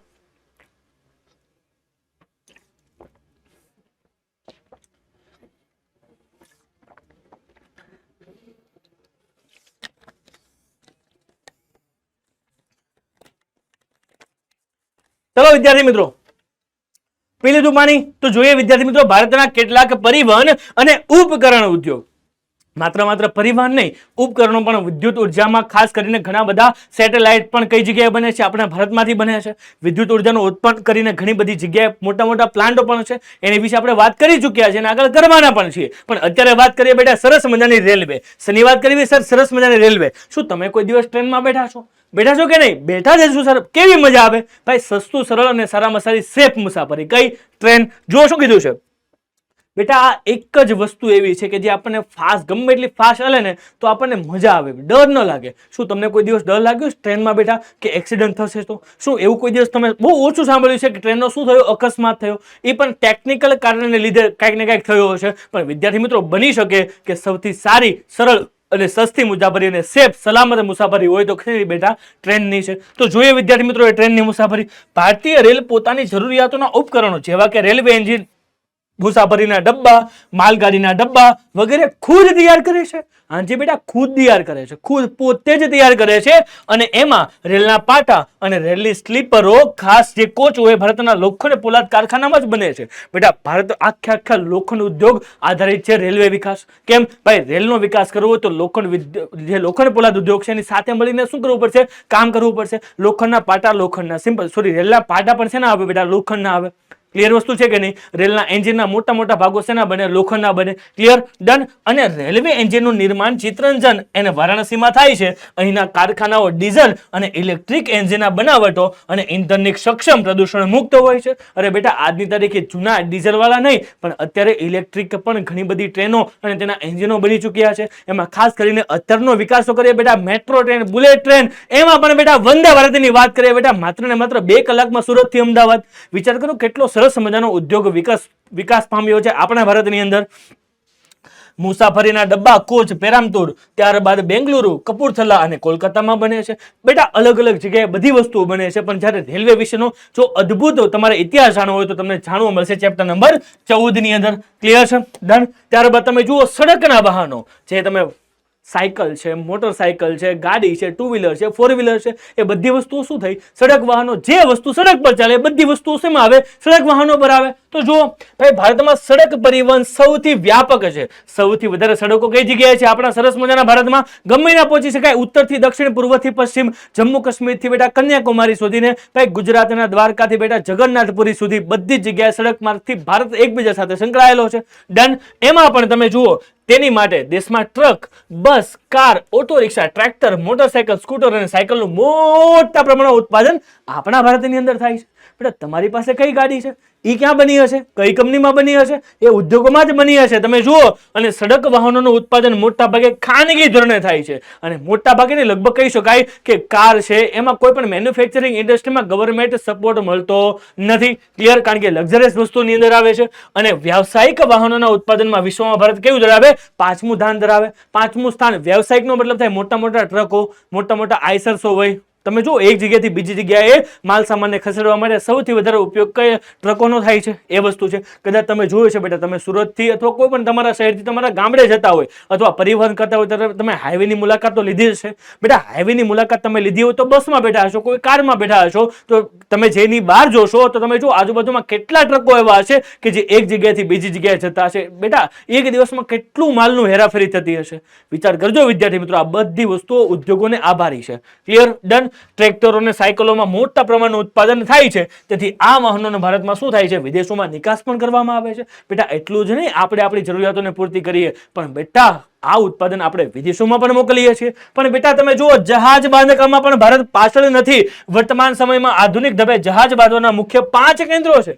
મોટા મોટા મુખ્ય 5 કેન્દ્રો. બેટા, આજની તારીખે તમે જુઓ, દરિયાઈ માર્ગને ખેડવા માટે જહાજો મોટા મોટા સુવિધાયુક્ત બની ચૂક્યા છે. અને એમાં પણ વિશાખાપટ્ટનમ, કોલકાતા, કોચી, મુંબઈ, મારમા, ગોવા, મુડગાંવ આ બધા જ જાહેર ક્ષેત્રના છે, કોઈ ખાનગી નથી. પણ ખાનગી તમે જુઓ, અને ખાનગી ક્ષેત્રના બાંધકામમાં ગોદીઓ તથા સ્થાનિક જરૂરિયાતોને શું કરે છે? પૂરી કરે છે. યાની કે ભાઈ જે જહાજો છે બેટા, એ સરકારી બની શકે, સરકાર તેમાં રસ લેતી હોય અને ત્યારબાદ જેનું સંચાલન છે ખાનગી ક્ષેત્રને સોંપી દેતી હોય. મોટા મોટા પોર્ટ છે, બંદરો છે તેનું. તો બેટા આને કયો બિઝનેસ કહી શકાય બેટા? સંયુક્ત સાહસ કહેવાય કે નહીં? સંયુક્ત સાહસ કહી શકાય કે નહીં? યસ મારા વાલા વિદ્યાર્થી મિત્રો, શું કહી શકાય? સંયુક્ત કહી શકાય. ડન. ઓકે. અને મોટા કદના જહાજોનું બાંધકામ કોચી અને વિશાખાપટ્ટનમમાં થાય છે. ત્યાંથી સીધા છોડી દેવામાં આવે છે મોટા મોટા દરિયાઓમાં. કારણ કે બેટા કહી શકાય એ હિન્દ શું આવેલો? દક્ષિણે હિન્દ મહાસાગર, ત્યારબાદ બેટા અરબ સાગર અને આ બાજુ બંગાળાની ખાડી. ક્લિયર? ડન. તો ત્રણ બાજુ સમુદ્ર, જેના લીધે બેટા સરસ મજાના બંદરો પર શું કરી શકાય? જહાજોનું ઉત્પાદન કરી શકાય અને દેશમાં એકબીજાની શું કરી શકાય? માલ સામાનની નિકાસ કરી શકાય, આયાત કરી શકાય. ક્લિયર? ડન છે મારા વાલા વિદ્યાર્થી મિત્રો. ત્યારબાદ તમે જુઓ બેટા, ત્યારબાદ આપણે શું કીધું છે? ભાઈ હવાઈ જહાજ બાંધકામ. માત્ર પાણીનું હવાઈ જહાજ નહીં, પાણીનું જહાજ નહીં, હવાઈનું જહાજ, હવામાં ચાલે એ જહાજ, જેને શું કહીએ આપણે? વિમાન કહીએ. શેનું બને? એલ્યુમિનિયમનું બને સર. જુઓ, ભારતમાં હજી સુધી નાગરિક ઉડ્ડયન યાત્રિકો માટે વિમાન બનતા નથી. બધી થોડી વસ્તુઓ ભારતમાં બને, ડોન્ટ વરી, બધી વસ્તુઓ ભારતમાં બનતી નથી, પરંતુ સૈન્યની જરૂરિયાત માટે ચોક્કસ પ્રકારના વિમાનો, યાની કે ભાઈ જે આપણી ઇન્ડિયન એરફોર્સ યુઝ કરે છે, જે કે આપણે હેલિકોપ્ટર છે, એ તમામે તમામ વસ્તુ આપણા ભારતમાં બને છે. એમાં પણ ખાસ તમે જુઓ, આ ચોક્કસ પ્રકારના વિમાનો બનાવવા માટે બેંગ્લોર, કોરાપુટ, ત્યારબાદ નાસિક, હૈદરાબાદ, કાનપુર, લખનઉ આ ઉદ્યોગમાં એકમો સ્થાપવામાં આવે છે. અને ભારતમાં હેલિકોપ્ટર પણ બને છે. હેલિકોપ્ટર, યસ, તમે જુઓ શું બને છે, ભારતમાં હેલિકોપ્ટર પણ બને છે. ક્લિયર વસ્તુ છે કે નહીં? ડન. એમાં પણ પરમહંસ નામની સંસ્થા કાર્યરત કરે છે. 14મા ચેપ્ટરમાં તેની વિસ્તારપૂર્વક માહિતી છે ત્યારે આપણે જોશું. ક્લિયર છે? ડન. જો વિદ્યાર્થી મિત્રો આગળ વાત કરીએ ત્યારે ભારતનો ઇલેક્ટ્રોનિક ઉદ્યોગ, ભાઈ હું વાત કરીએ બેટા ઇલેક્ટ્રોનિક ઉદ્યોગની, બેટા તમને ખબર છે આઈટી ઉદ્યોગ સૌથી વધારે આગળ વધ્યો છે. કેમ? કારણ કે તમે જુઓ આજની દુનિયાના સૌથી મોટા 10 પ્રોજેક્ટ હોય ને એમાં ઓછામાં ઓછા 4 પ્રોજેક્ટો ભારતીય દ્વારા પૂરા કરવામાં આવે છે. હા બેટા, એમાં મૂળ આધાર કયો છે? ઇલેક્ટ્રોનિક ઉદ્યોગનો છે. તમે જુઓ ઇન્ફોર્મેશન ટેકનોલોજીનો છે, એ પણ આગળ આવશે. ભાઈ ભારતમાં ઇલેક્ટ્રોનિક ઉદ્યોગોની શરૂઆત 1905માં રેડિયો સેટ અને ટેલિફોન ઉદ્યોગો દ્વારા થઈ હતી. તમે જુઓ આજની તારીખે તમે દુનિયાના ખૂણે ખૂણે માઇક્રો સેકન્ડની અંદર એકબીજાથી સંપર્ક કરી શકો છો. તેનું મેઇન કારણ બેટા ઇલેક્ટ્રોનિક ઉદ્યોગો જ છે. ક્લિયર? ઈસવીસન 1956માં બેંગ્લોરમાં ભારત ઇલેક્ટ્રોનિક લિમિટેડ એટલે કે BEL ની સ્થાપના થઈ. તેનો મુખ્ય હેતુ સૈન્યની આકાશવાણી અને હવામાન વિભાગના ઉપકરણો બનાવવાનો હતો. હવામાન વિભાગના જે ઉપકરણો છે તેનો બનાવવાનો મુખ્ય ઉદ્યોગ કયો છે બેટા? ઇલેક્ટ્રોનિક ઉદ્યોગ છે, એવું કહી શકાય. અને તેને જ આભારી છે એવું કહી શકાય. આજે ઇન્ડિયન સ્પેસ ઓર્ગેનાઇઝેશન રિસર્ચ, એમાં ઈસરો ખાસ સાથે સહયોગ કરીને અનેક ઇલેક્ટ્રિક ઉપકરણો શું કરે છે? ઉત્પાદન કરે છે અને દેશની જરૂરિયાત શું કરે છે? પૂરી કરે છે. ડન. એમાં પણ ભારતનો ઇલેક્ટ્રોનિક ઉદ્યોગ એક વિકસિત ઉદ્યોગ છે. અને ભારતમાં રેડિયો, ટેલિવિઝન, ટેલિફોન, કમ્પ્યુટર દ્વારા અનેક ઇલેક્ટ્રોનિક ઉપકરણો શું કર્યા છે? બન્યા છે. તમે જુઓ આજની તારીખે તમામ એક વ્યક્તિના ઘરમાં સ્માર્ટફોન પહોંચાડવાનું કામ આપણા સરસ મજાના ઇલેક્ટ્રોનિક ઉદ્યોગોએ કર્યું છે. વિશ્વને નાનું કરી દીધું છે વિદ્યાર્થી મિત્રો. માઇક્રો સેકન્ડમાં વિશ્વના કોઈ પણ ખૂણામાં તમે શું કરી શકો છો? કોલ કરીને ડિટેલ મેળવી શકો છો. ડન. ઓકે. અને આ ઉદ્યોગના પ્રતાપે લોકોનું જીવનશૈલીને દેશના અર્થતંત્રનું ક્રાંતિકારી ફેરફાર થયા છે. અને કમ્પ્યુટર આ ઉદ્યોગનું મહત્વનું શું છે? ઉપકરણ છે. તમે જુઓ આજની તારીખે કોઈ પણ બિઝનેસ એવો નહીં હોય કે તેની અંદર કમ્પ્યુટરનો ઉપયોગ ન થતો હોય. ક્લિયર વસ્તુ છે. અને એ કયા ઉદ્યોગને આધારિત છે બેટા? ઇલેક્ટ્રોનિક ઉદ્યોગને આધારિત છે. અને ભારતમાં 1990ના દશકમાં કમ્પ્યુટર ઉદ્યોગ હાર્ડવેર રૂપે થયો હતો. અને હાર્ડવેર ઉપરાંત સોફ્ટવેર ક્ષેત્રે પણ ભારતે અસાધારણ પ્રગતિનો શું કર્યો છે? વિકાસ કર્યો છે બેટા. માઇક્રોસોફ્ટ જેવી કંપનીનો શું મળ્યો છે? ભારતને સાથ મળ્યો છે. ક્લિયર થાય છે કે નહીં? ડન. તો બેટા આ શું હતો બેટા? ભારતનો ઇલેક્ટ્રોનિક ઉદ્યોગ. અને ત્યારબાદ શું કીધું છે? હજી અટકતું નથી. બેંગ્લોરમાં બેટા સિલિકોન વેલી, જબરજસ્ત વાત છે. બેંગ્લોરમાં ઇલેક્ટ્રોનિક ઉદ્યોગની રાજધાની બન્યું, જે ભારતમાં સિલિકોન વેલી તરીકે પણ ઓળખાય છે. ભારતની સિલિકોન વેલી, કારણ કે મેજોરિટી બેટા ઇન્ફોર્મેશન એન્ડ કમ્યુનિકેશન ટેકનોલોજીના જે કાંઈ પણ ઉપકરણો બને છે તેની પાછળ કોનો હાથ હોય છે? બેંગ્લોરનો સિલિકોન વેલી એટલે કે ભારતની સિલિકોન વેલીનો હાથ હોય છે. ઇલેક્ટ્રોનિક ઉદ્યોગોમાં વિકાસ માટે દેશના જુદા જુદા કેન્દ્રોમાં સોફ્ટવેર ટેકનોલોજી પાર્ક, વિજ્ઞાન પાર્ક, સાયન્સ પાર્ક, પ્રૌદ્યોગિકી પાર્ક વિકસાવવામાં આવ્યા છે. અને અંતરિક્ષ ક્ષેત્રે બેટા તમે જુઓ માત્ર ને માત્ર ભારત તો છે જ, એના ઇલેક્ટ્રોનિક ઉપકરણો તો ઉદ્ભવ કરે છે, પણ એની સાથે વિદ્યાર્થી મિત્રો તમે જુઓ અંતરિક્ષના પણ કેટલાક ઉપકરણનો ઉદ્યોગ કોણ કરે છે? આપણું ભારત કરે છે. અંતરિક્ષ ટેકનોલોજીના ક્ષેત્રે ભારત ઇલેક્ટ્રોનિક ઉદ્યોગનું પણ શું રહ્યું છે? યોગદાન નોંધપાત્ર રહ્યું છે બેટા. જબરજસ્ત રહ્યું છે, જોરદાર રહ્યું છે. તો બેટા આઈ હોપ સો કે તમને આ બધી વસ્તુઓ શું થઈ ગઈ? ક્લિયર થઈ ગઈ. તો હવે સમય આવી ચૂક્યો છે જોરદાર તમારા માટે ક્વેશ્ચનનો. બેટા જોરદાર તમારા માટે ક્વેશ્ચન શું પૂછાયો છે કે ભાઈ ભારતનું કયું નગર સિલિકોન વેલી તરીકે જાણીતું બન્યું છે? અરે ભાઈ બહુ સિમ્પલ છે, હમણાં જ કીધું. ભાઈ દિલ્હી, બેંગ્લોર, જયપુર કે નાગપુર. હું કહી દઉં? ચલો હું જ આ સવાલનો જવાબ તમને આપી દઉં છું. શું આવશે બેટા? શું આવશે? ફટાકથી મને કહી દો. હું કહી દઉં? ચલો હું કહી દઉં. શું આવશે? સિલિકોન વેલી, યાની કે ભારતની સિલિકોન વેલી એટલે બેંગલુરુ. ક્લિયર? ડન છે મારા વાલા વિદ્યાર્થી મિત્રો. પણ હવે બેટા આ બધા ઉદ્યોગો જે છે ને એ વિકાસની જીવાદોરી તો છે, પણ બેટા એક સિક્કાની બે બાજુ છે. બેટા ઉદ્યોગો છે ને એ દેશને બેટા વિકાસ તો આપે છે, પુશઅપ તો આપે છે, પણ એની માટે કંઈક અવરોધ પણ પેદા કરે છે. કારણ કે આ ઉદ્યોગોમાંથી નીકળતો એટલો ધુમાડો કે જે માનવીના સ્વાસ્થ્યને નુકસાન પહોંચાડે છે અને માનવીને પોતે એની કિંમત પોતાની જીવને જોખમે આપવી પડે છે. સર એવા કયા કયા ઉદ્યોગો છે? સર બધા ઉદ્યોગોમાંથી કાંઈક ને કાંઈક પ્રદૂષણો નીકળે છે. એમાંથી કયા કયા પ્રદૂષણ? એમાં હવાનું પ્રદૂષણ, બેટા ખાસ સાંભળજો, હવાનું પ્રદૂષણ, જળનું પ્રદૂષણ, ધ્વનિ પ્રદૂષણ અને ભૂમિનું પ્રદૂષણ. આ અનેક પ્રકારના પ્રદૂષણોથી માનવીનું જીવન શું થઈ ગયું છે બેટા? અસ્તવ્યસ્ત થઈ ગયું છે. નવા નવા રોગોનો ઉદ્ભવ થાય છે. તેનું મુખ્ય કારણ આ બધા જ પ્રદૂષણો છે બેટા. આ બધા શું છે? પ્રદૂષણો છે બેટા. ઉદ્યોગોમાંથી નીકળતો ધુમાડો સીધો હવામાં છોડી દેવામાં આવે છે. ડન. કેટલાક પેટ્રોકેમિકલ જેવા બિઝનેસમાંથી નીકળતું કેટલું કેમિકલ એ ડાયરેક્ટ નદી નાળામાં છોડી દેવામાં આવે છે બેટા. આ બધી વસ્તુને કારણભૂત શું છે? ઔદ્યોગિક પ્રદૂષણો છે. તેના લીધે લોકોનો જીવ, લોકોનું સ્વાસ્થ્ય જોખમમાં મુકાય છે. તો સર એની માટે તેના પગલાં શું? સર આપણે એવું તો શું કરી શકીએ કે આ બધી વસ્તુઓ અટકી જાય? સર ઉદ્યોગોનો વિકાસ તો કરવો છે, પણ એની સાથે સર એવું તો આપણે શું કરી શકીએ કે આ બધી વસ્તુઓ પર આપણે રોક અથવા ટોક લગાવી શકીએ? તો જો વિદ્યાર્થી મિત્રો, એની માટે આપણે શું કરીએ છીએ? ઉદ્યોગ એના સોલ્યુશન જોઈએ, પણ બેટા કારણ તો જુઓ કયા કયા પ્રદૂષણો ફેલાય છે. ભાઈ, ઉદ્યોગો થકી નીકળતા ધુમાડામાં કાર્બન મોનોક્સાઇડ અને સલ્ફર ડાયોક્સાઇડ જેવા અતિ હાનિકારક વાયુઓ હોય તે હવાને પ્રદૂષિત કરે અને હવાને જીવજંતુઓના પદાર્થો સમગ્ર પર્યાવરણને શું કરી દે છે? નુકસાન કરે છે. તમે વિદ્યાર્થી મિત્રો, આ કાર્બન મોનોક્સાઇડ બેટા કહી શકાય ઝેર છે. હવાનું જ્યારે વિદ્યાર્થી મિત્રો શ્વાસ માટે ફેફસાને શું કરી નાખે? મીન્સ આખા તમે જુઓ કોસવાઈ નાખે આખા. વિદ્યાર્થી મિત્રો, તેની અંદર બધી વસ્તુઓ મેન વસ્તુ નુકસાનકારક હોય તો કયો બેટા? Carbon monoxide.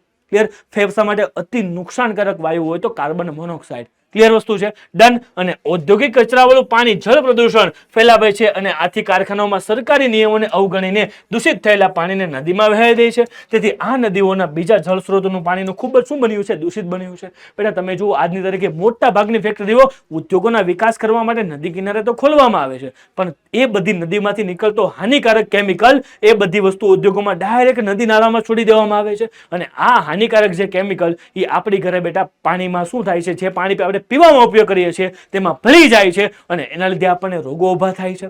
ક્લિયર થયું કે નહીં? યસ. તમે જુઓ, ત્યારબાદ કેટલાક ઉદ્યોગોમાં ખૂબ જ અવાજ થાય. તમે જોયું હશે બેટા, સૂત્ર કાપડના મોટા મોટા ફેક્ટરાઓ, ત્યાંથી તમે પસાર થાવ ને તો તમારા કાન પર તમારે હાથ શું રાખવો પડે? આડા રાખવો પડે. કેમ? કારણ કે એમાંથી જે ખટક ખટક ખટક ખટક જે મશીનોનો અવાજ આવતો હોય તો બેટા એ બેરાશનું શું બની શકે? કારણ બની શકે. ક્લિયર? ડન. પરિવહનના સાધનો પણ અવાજ ઉત્પન્ન કરે.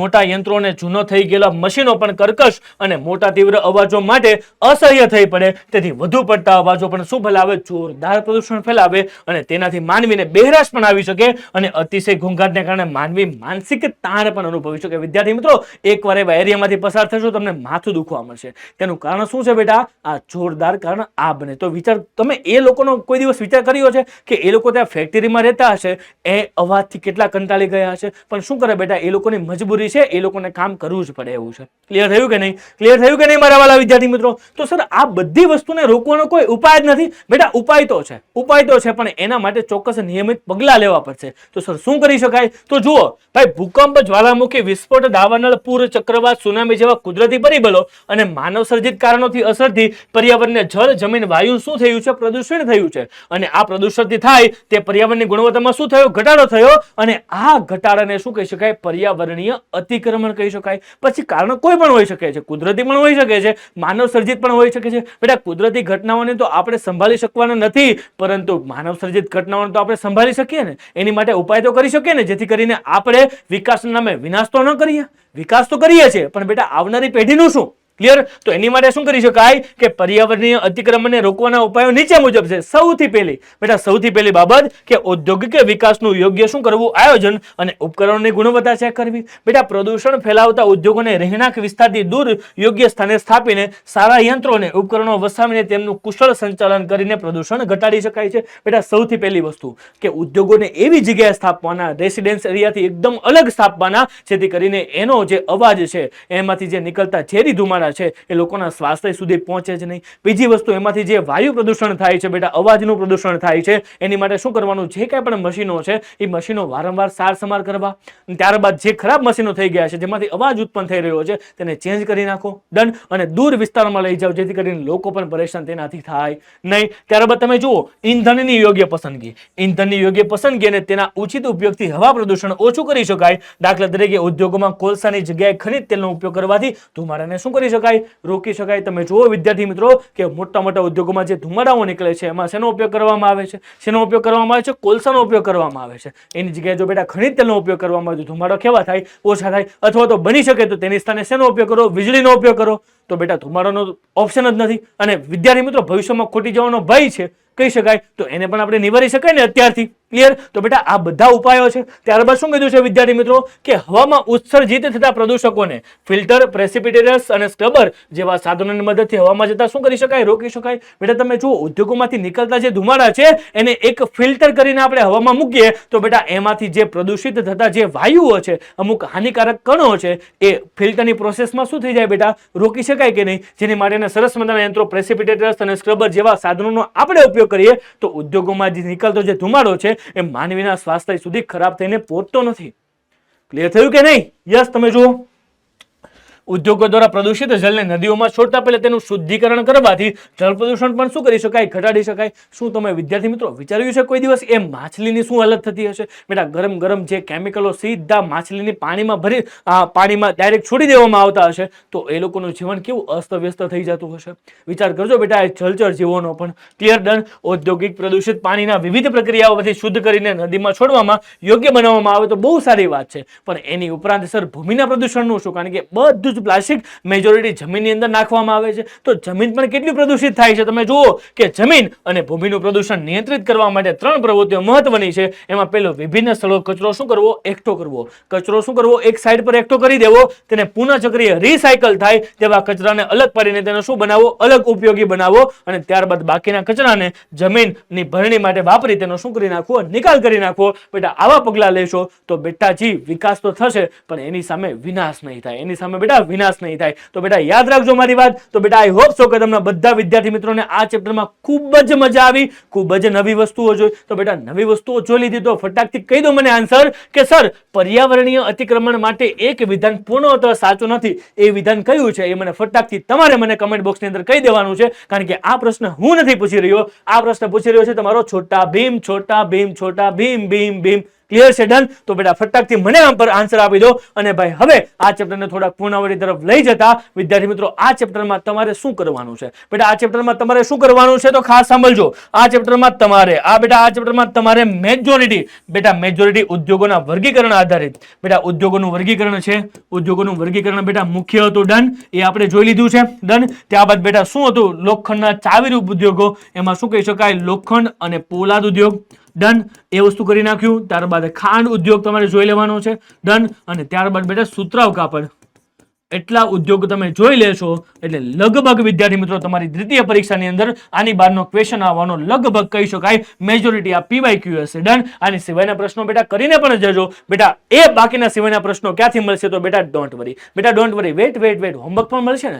હોમવર્ક પણ મળશે ને? યસ મારા વાલા વિદ્યાર્થી મિત્રો. એટલા પ્રશ્નો તો IMP છે પણ બાકીના પ્રશ્નો કરવા માટે તમારે શું કરવાનું છે તો બેટાજી તમારે કરવાનું છે PW એપ્લિકેશનને ડાઉનલોડ. શું કરવાનું છે બેટા? PW એપ્લિકેશનને ડાઉનલોડ કરવાની છે. તેમાં પણ પ્રકરણ નંબર 13 બેટા પ્રકરણ નંબર 13 અભિમન્યુ બેચ, એમાં પણ 2 વસ્તુ ડાઉનલોડ કરવાની, એક DPP કરવાની પ્લસ શું કરવાની? સાથે ક્લાસ નોટ કરવાની. અને જેવી ક્લાસ નોટ થઈ જાય બેટા, જેવી ક્લાસ નોટ થઈ જાય પણ એ બધી વસ્તુઓ ક્લિયર કરી તમારે આપવાની છે સેલ્ફ ટેસ્ટ. એ ટેસ્ટ પેપર પણ થોડાક સમયમાં અપલોડ થઈ જવાના છે. તો બેટા આઈ હોપ સો કે તમે બધી વસ્તુઓ ક્લિયર કરી નાખશો, જેથી કરીને તમારા આ ચેપ્ટરમાં શું થઈ જાય? બધી વસ્તુઓ ક્લિયર થઈ જાય. તો બેટા આઈ હોપ સો કે તમને હવે આ ચેપ્ટરમાં કોઈ ડાઉટ રહ્યો જ નથી. તો બેટા હજી પણ જો તમને કોઈ ડાઉટ રહ્યો હોય તો ફટાકથી કમેન્ટ બોક્સમાં કહી દો. બાકી બેટા આ ચેપ્ટર માટે એટલું જ રાખીએ. Enough four today. Have a great day. બેટા મળીએ છીએ એક નવા લેક્ચરમાં, એક જોરદાર નવી માહિતી સાથે, એક નવી ઇન્ફોર્મેશન સાથે, એક જોરદાર નવા ચેપ્ટર સાથે. બેટા ત્યાં સુધી પરીક્ષાઓની જોરદાર તૈયારી કરી રહો. અને ભાઈ મળીએ છીએ નેક્સ્ટ લેક્ચરમાં. ત્યાં સુધી ધન્યવાદ. Tata, bye bye, take care. મળીએ છીએ. ઓકે.